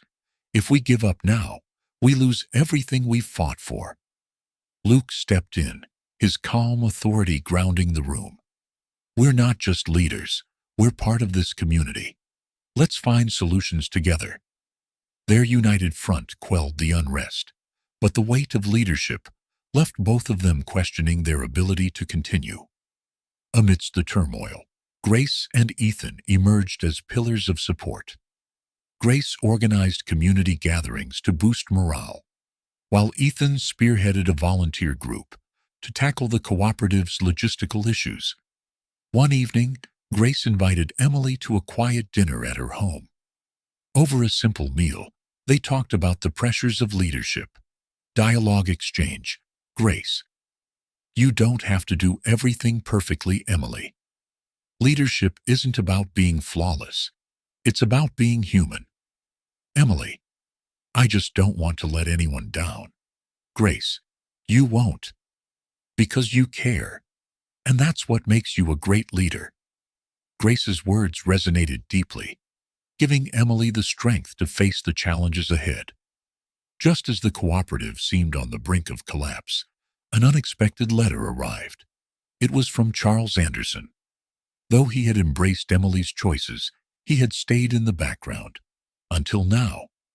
The letter revealed that Charles had secured a substantial donation to help the cooperative recover from the storm's devastation. However, the funds came with a condition. Emily would have to attend a high-profile business summit in Los Angeles to speak about the cooperative's success. Dialogue exchange. "Emily, I can't just leave the farm. Especially now, Luke. Maybe this is exactly what we need. You've proven yourself here. Now, it's time to show the world what we're building." Reluctantly, Emily agreed, her heart torn between her responsibilities at the farm and the opportunity to secure the cooperative's future. The business summit was a stark contrast to the simplicity of farm life. Surrounded by polished executives and luxurious venues, Emily felt like an outsider. Yet when she took the stage to share the cooperative's story, she spoke with passion and authenticity. Emily's speech, "This isn't just about farming. It's about people coming together to build something greater than themselves. It's about resilience, hope, and the power of community." Her words resonated with the audience, drawing applause and pledges of support. By the end of the summit, Emily had secured new partnerships and funding for the cooperative. While Emily was in Los Angeles, Luke struggled to manage the farm and the cooperative. In her absence, miscommunications led to delays in planting, and frustration boiled over when Emily returned. Key scene. "Luke, you leave to save the cooperative. But now, we're behind on everything here. Emily, I did what I thought was best for all of us. Why can't you see that?" "Luke, because you don't understand what it's like to be here every day, fighting to keep this place running." Their argument revealed deeper insecurities, but it also forced them to confront the realities of their partnership. Determined not to let their personal struggles affect the cooperative, Emily and Luke recommitted to working together. They implemented new systems to streamline operations and delegated tasks to trusted members of the community. Their renewed partnership brought a sense of stability, and slowly the cooperative began to recover.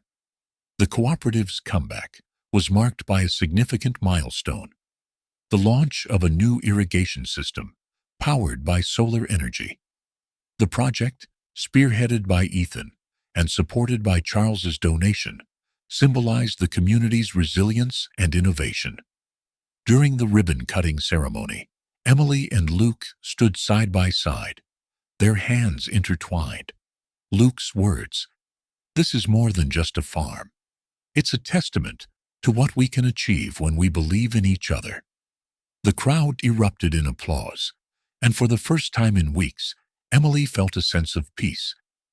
As the chapter drew to a close, Emily found herself reflecting on the journey that had brought her to this point. Late one evening, she wrote a letter to her father, expressing her gratitude for his support and acknowledging the lessons she had learned. Excerpt from Emily's letter. "Dad, you gave me the hardest challenge of my life, but it also became my greatest blessing.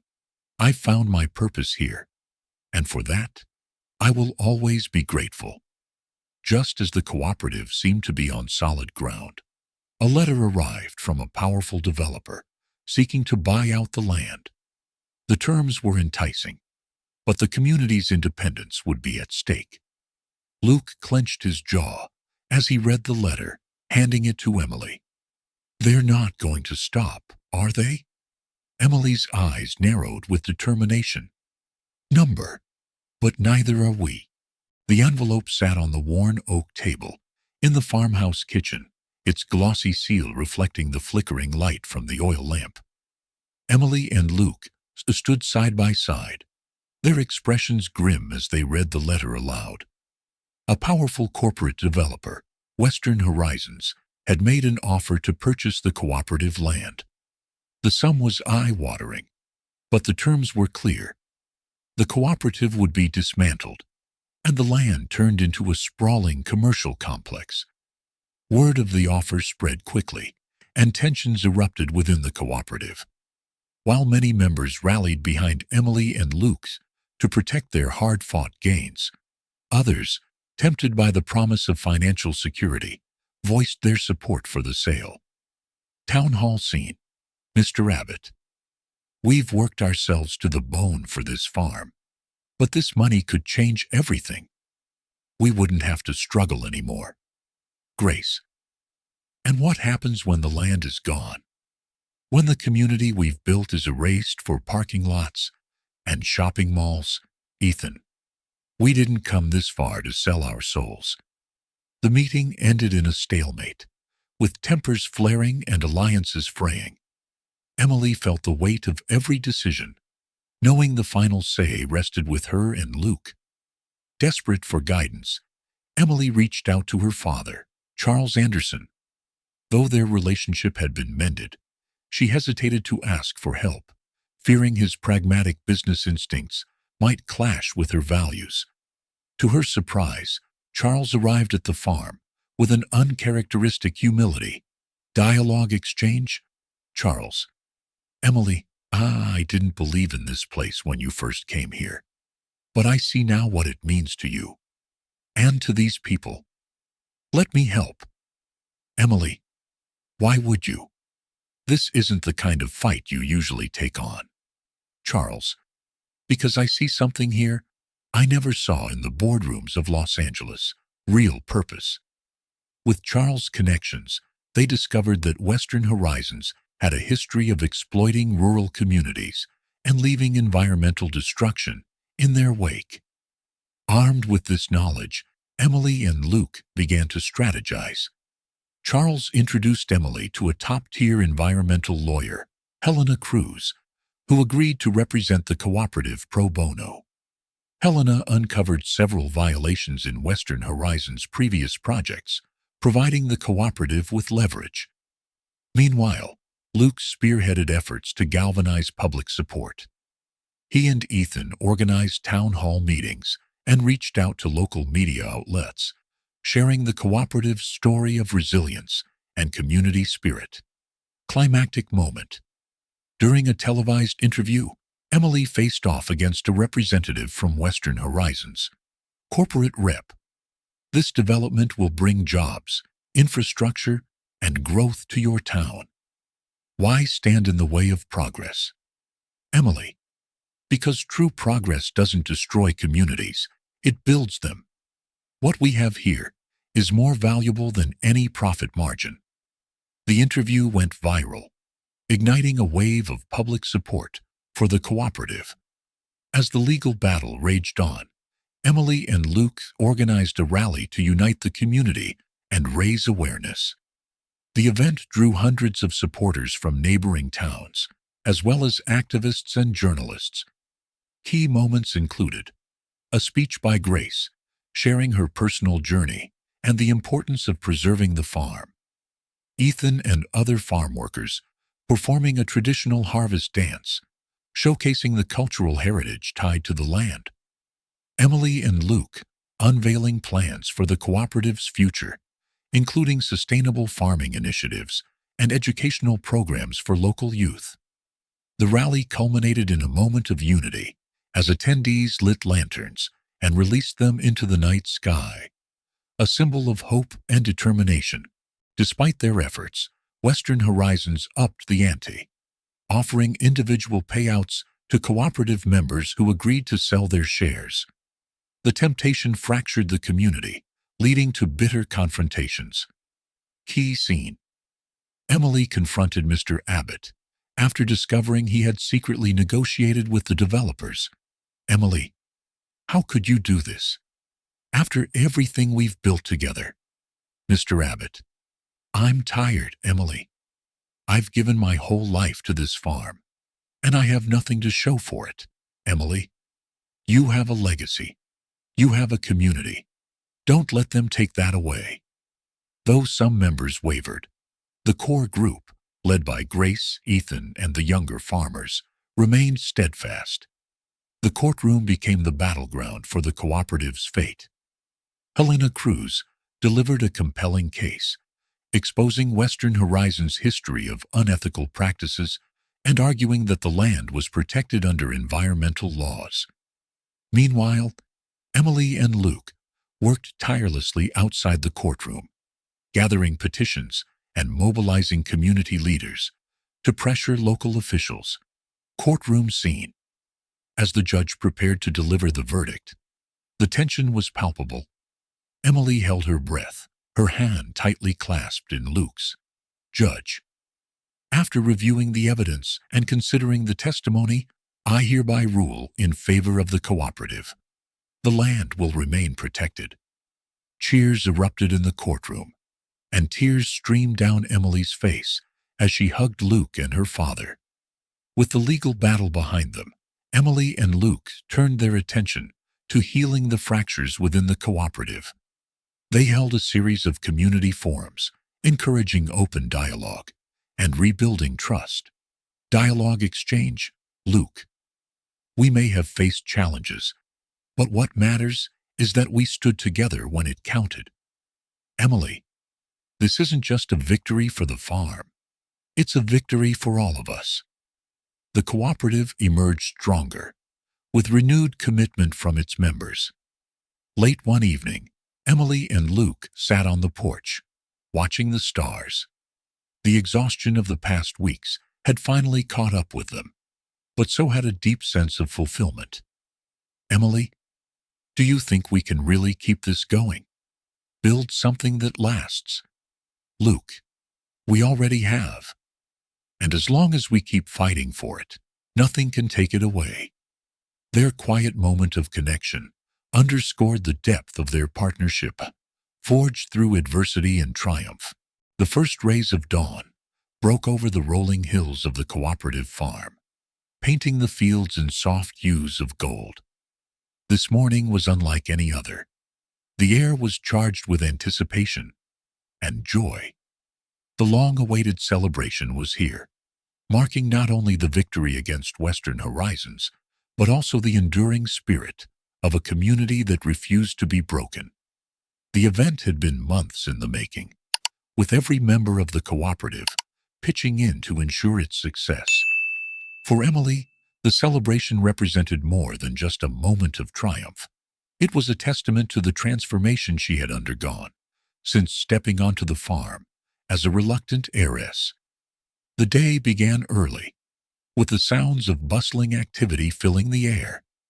Ethan and a group of volunteers were busy setting up tables under a sprawling oak tree, while Grace and a team of women prepared an array of homemade dishes. The aroma of freshly baked bread and roasted meats wafted through the air, mingling with the scent of wildflowers used to decorate the space. Emily and Luke worked side by side, hanging strings of lanterns and lights between the trees. Their movements were seamless, a silent rhythm born from months of working together. Key dialogue. Emily: "Who would have thought I'd be here, organizing a farm celebration?" Luke, smirking: "Certainly not you. But you've come a long way, city girl." Emily, laughing: "Don't remind me. Let's hope this all goes smoothly." As guests began to arrive, the farm came alive with laughter and chatter. Families brought blankets to sit on the grass, children ran around chasing fireflies, and musicians tuned their instruments for the evening's performance. The mood was festive, yet deeply meaningful. This was more than a party. It was a reaffirmation of the community's strength and resilience. Grace, ever the gracious host, moved through the crowd, greeting everyone with her warm smile. She stopped to chat with Mr. Abbott, who had been one of the strongest advocates for selling the land. Dialogue exchange.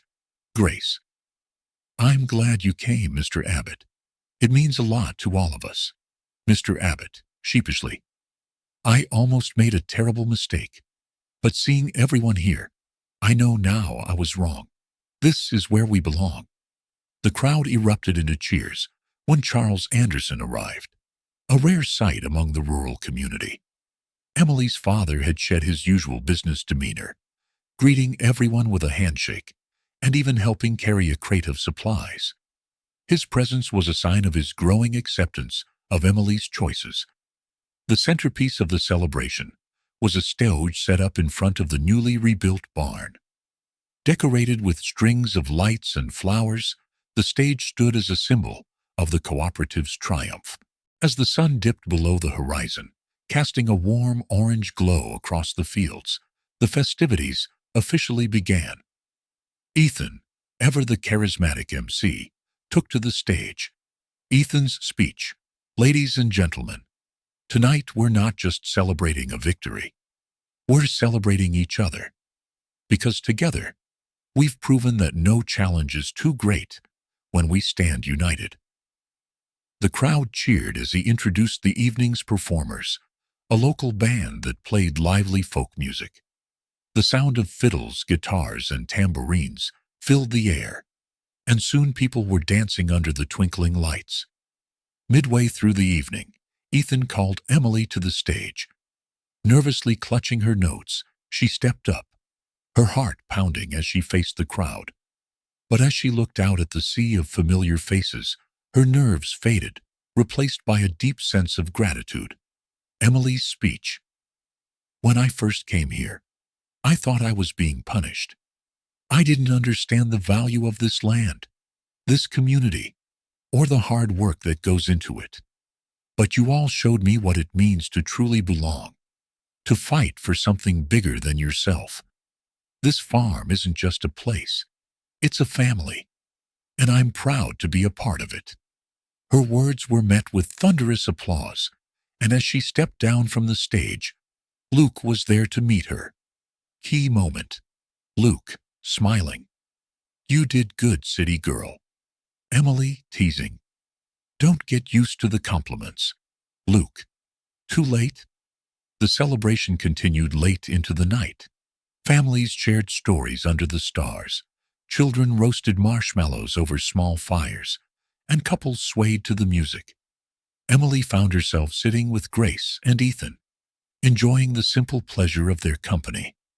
Grace: "You've brought something special to this farm, Emily. Don't ever doubt that." Ethan, yeah, you're almost one of us now. Just don't start wearing overalls.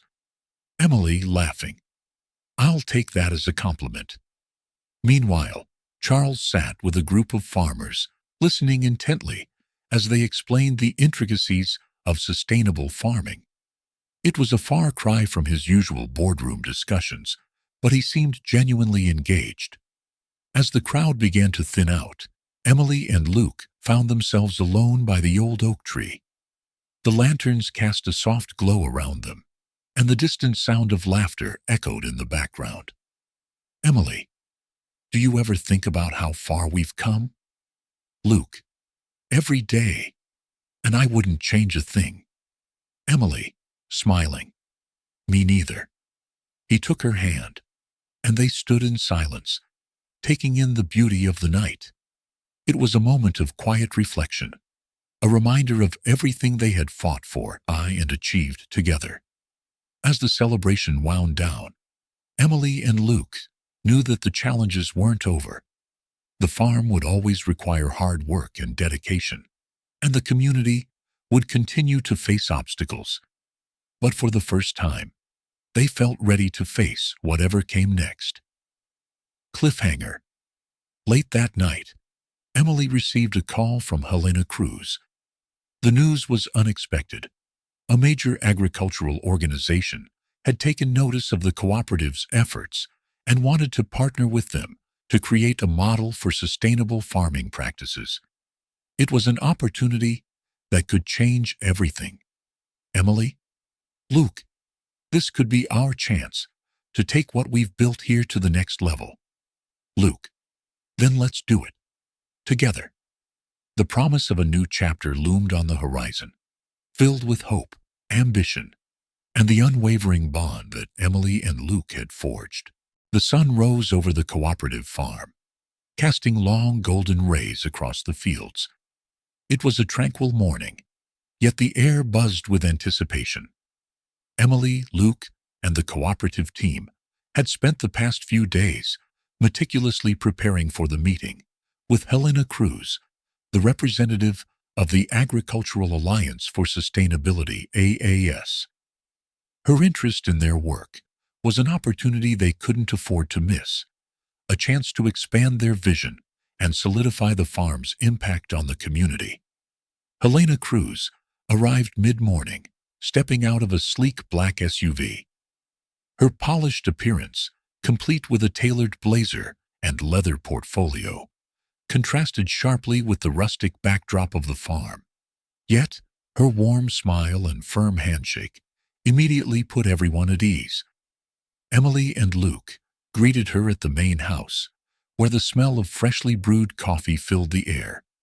The dining table was spread with local treats, homemade bread, preserves, and freshly picked fruit. Grace and Ethan stood nearby, ready to offer their support. Key dialogue. Helena, I've heard remarkable things about what you've accomplished here. This farm is a beacon of what sustainable agriculture can achieve. Emily, thank you, Helena.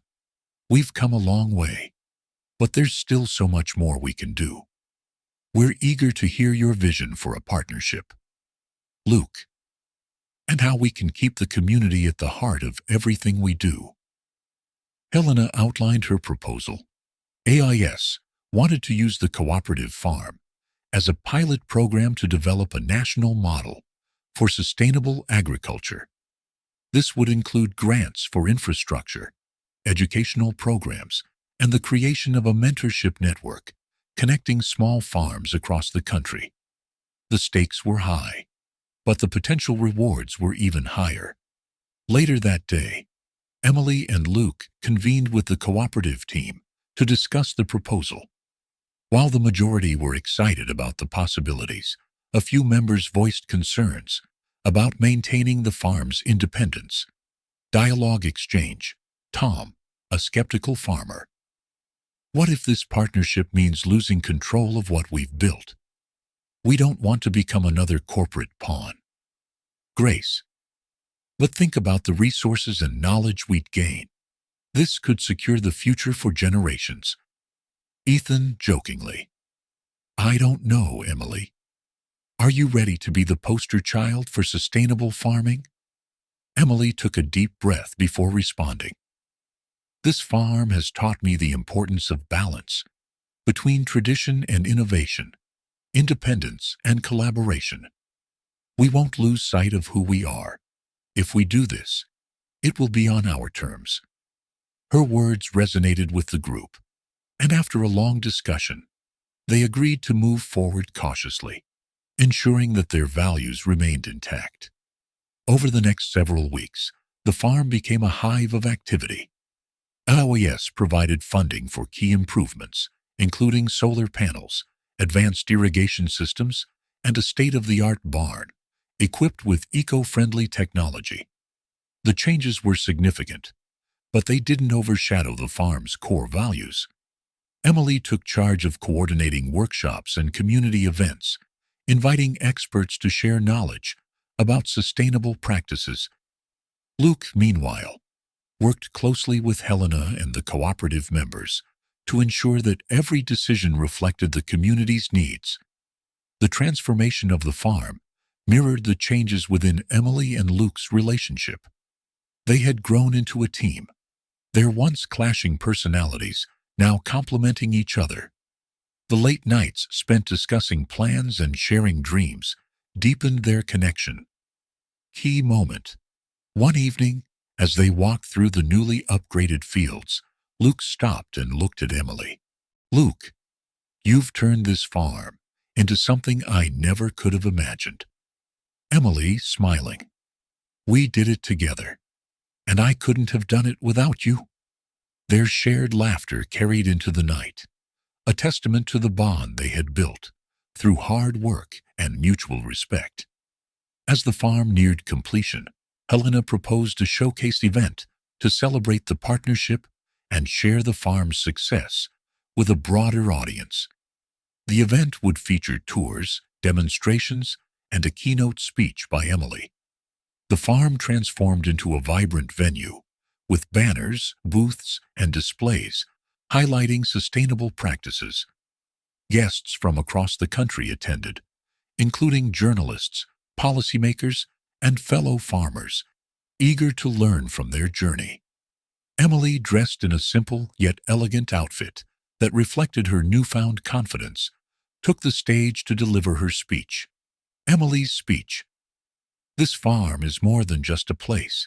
It's a symbol of what's possible when people come together with a shared purpose. We've faced challenges, but we've also discovered strength in our unity. Today, we're not just celebrating a farm, we're celebrating a movement. Her words drew a standing ovation, and as she stepped off the stage, she spotted Charles Anderson in the crowd.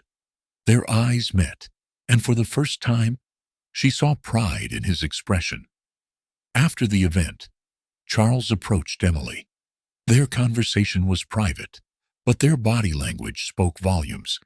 He had come to accept her choices and even offered his support for the farm's initiatives. Key dialogue. Charles, you've built something extraordinary here, Emily. I may not have understood it at first, but I see it now. Emily, thank you, Dad. That means more to me than you know. The reconciliation was a turning point, healing old wounds and paving the way for a stronger bond between father and daughter. As the event concluded, the farm was aglow with celebration. Families danced under strings of lights, children played in the fields, and the sounds of laughter and music filled the air. Emily and Luke stood together, watching the scene unfold. Emily, look at all of this. We've come so far. Luke, and we're just getting started. Their hands intertwined as they looked toward the future, knowing that their journey was far from over, but feeling ready to face whatever lay ahead. Late that night, as Emily and Luke were cleaning up, Helena approached them with an unexpected proposition. Helena, there's another farm in trouble, a small cooperative in Nebraska.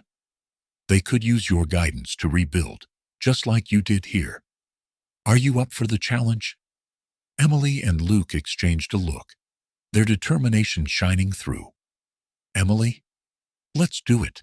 The cool morning air carried the scent of dew-covered grass as the sun began to rise over the farm. It had been nearly 2 years since Emily first stepped onto the dusty soil of Montana, and yet the journey felt like it had spanned a lifetime. Standing at the edge of the newly rebuilt barn, Emily could see the community bustling with life, children laughing, workers tending to the fields, and neighbors sharing stories over steaming cups of coffee. Emily took a deep breath, letting the sight sink in. This wasn't just a farm anymore. It was a movement, a symbol of resilience and hope for all who believed in the power of unity. The partnership with the Agricultural Alliance for Sustainability, AAS, had turned the cooperative into a model of modern agriculture.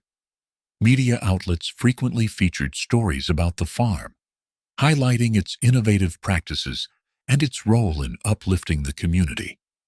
Emily and Luke had become unlikely public figures, representing a new era of sustainability and grassroots leadership. One morning, Emily received an unexpected call from a prominent journalist.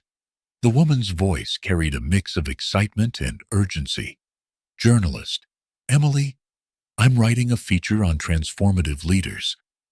Your story is exactly what people need to hear. Would you be willing to share your journey in an exclusive interview? The request felt surreal. Emily, once a socialite defined by extravagance, was now being celebrated for her works on a farm she initially despised. She agreed, knowing this was an opportunity to inspire others.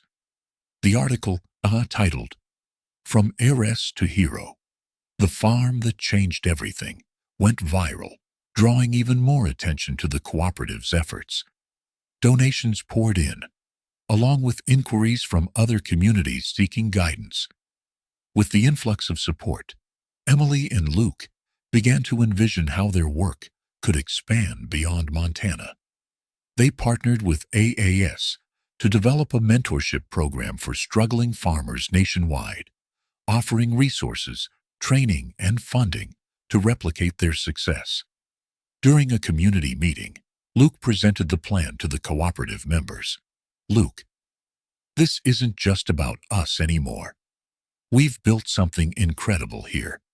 But imagine how many lives we can touch if we share what we've learned. The room buzzed with excitement. Grace, who had become a pillar of wisdom for the group, nodded approvingly. Grace, you've turned this farm into a beacon of hope. Let's make sure that light shines far and wide. As their professional accomplishments grew, so did their personal lives. Emily and Luke decided to renew their vows, this time surrounded by the people who had become their family. The ceremony was simple yet profound, held under the same oak tree where Emily had first considered the value of the life she was building. Key moments. Emily wore a modest dress made by a local seamstress, reflecting her transformation. Luke's vows brought tears to Emily's eyes. You taught me that even the most stubborn hearts can change. Together, we've built more than a life. We've built a legacy. The ceremony ended with a community-wide celebration, filled with laughter, music, and the warmth of shared purpose. Charles, once critical of Emily's choices, had become one of the cooperative's biggest supporters. Watching his daughter thrive in her new role softened his once hard edges, and he began funding similar initiatives in urban areas, bridging the gap between city life and rural sustainability. One evening, as Charles walked through the fields with Emily, he admitted something that surprised her. Charles, I was wrong to think success was measured in profits and power. What you've done here, it's real, Emily. It's what I wish I'd understood sooner. Their relationship, once strained, had blossomed into mutual respect and understanding. The journey wasn't without hurdles. A severe drought tested the farm's resilience, pushing the cooperative to innovate further. Emily spearheaded the development of a rainwater harvesting system, while Luke collaborated with local scientists to create drought-resistant crops. The challenges only strengthened their resolve. Each setback became a stepping stone, teaching them lessons they passed on to others through their mentorship program. Emily and Luke's work eventually caught the attention of international organizations. They were invited to speak at the Global Sustainability Summit in Geneva, sharing their story with leaders from around the world. The summit was a defining moment for Emily. Standing on stage in front of hundreds, she spoke with conviction. "Emily, this isn't just about farming. It's about rediscovering what matters: connection, purpose, and community. If a stubborn heiress like me can learn to embrace these values, anyone can." The audience erupted in applause, and Emily felt a deep sense of fulfillment. She had found her voice, not as the daughter of a wealthy businessman, but as a leader with a purpose. As the years passed, the cooperative became self-sustaining, allowing Emily and Luke to focus on broader initiatives. They established the Heiress Foundation, dedicated to supporting sustainable agriculture and community development worldwide. One day, as Emily walked through the farm with Grace, she reflected on the journey. "Emily, I came here kicking and screaming, convinced I was being punished. But now, I can't imagine my life any other way." Grace smiled, her eyes twinkling with pride. "Grace, you've become more than I ever imagined, Emily. And this farm, it's not just a legacy. It's a testament to what's possible when we believe in each other." The chapter ends with a powerful visual. Emily and Luke standing at the edge of the fields, watching the sunset. The camera pans out, showing the farm bustling with life, a symbol of hope and progress. As the screen fades to black, Emily's voice narrates, "Emily, the soil beneath our feet holds more than crops. It holds stories, lessons, and a future waiting to be nurtured. This farm isn't just where we live. It's who we are." The story concludes with an epilogue summarizing the farm's continued impact and Emily and Luke's enduring commitment to their mission. The message is clear. True wealth lies not in material possessions, but in the connections we build and the lives we touch. As the sun sets over Emily and Luke's farm, their story reminds us all of the power of transformation and the beauty of finding purpose in unexpected places. Life is full of challenges, but it's how we rise above them that defines who we are. What part of Emily and Luke's journey inspired you the most? Was it Emily's courage to embrace a new life, Luke's unwavering determination, or the unbreakable sense of community they built together? Let us know your thoughts in the comments below. We'd love to hear from you. If this story moved you, don't forget to hit the subscribe button and join our growing family. There are more heartfelt tales just like this one coming your way. And trust us, you won't want to miss them. Until next time, stay inspired, stay hopeful, and always remember, the best stories are the ones that touch your heart. See you in the next video.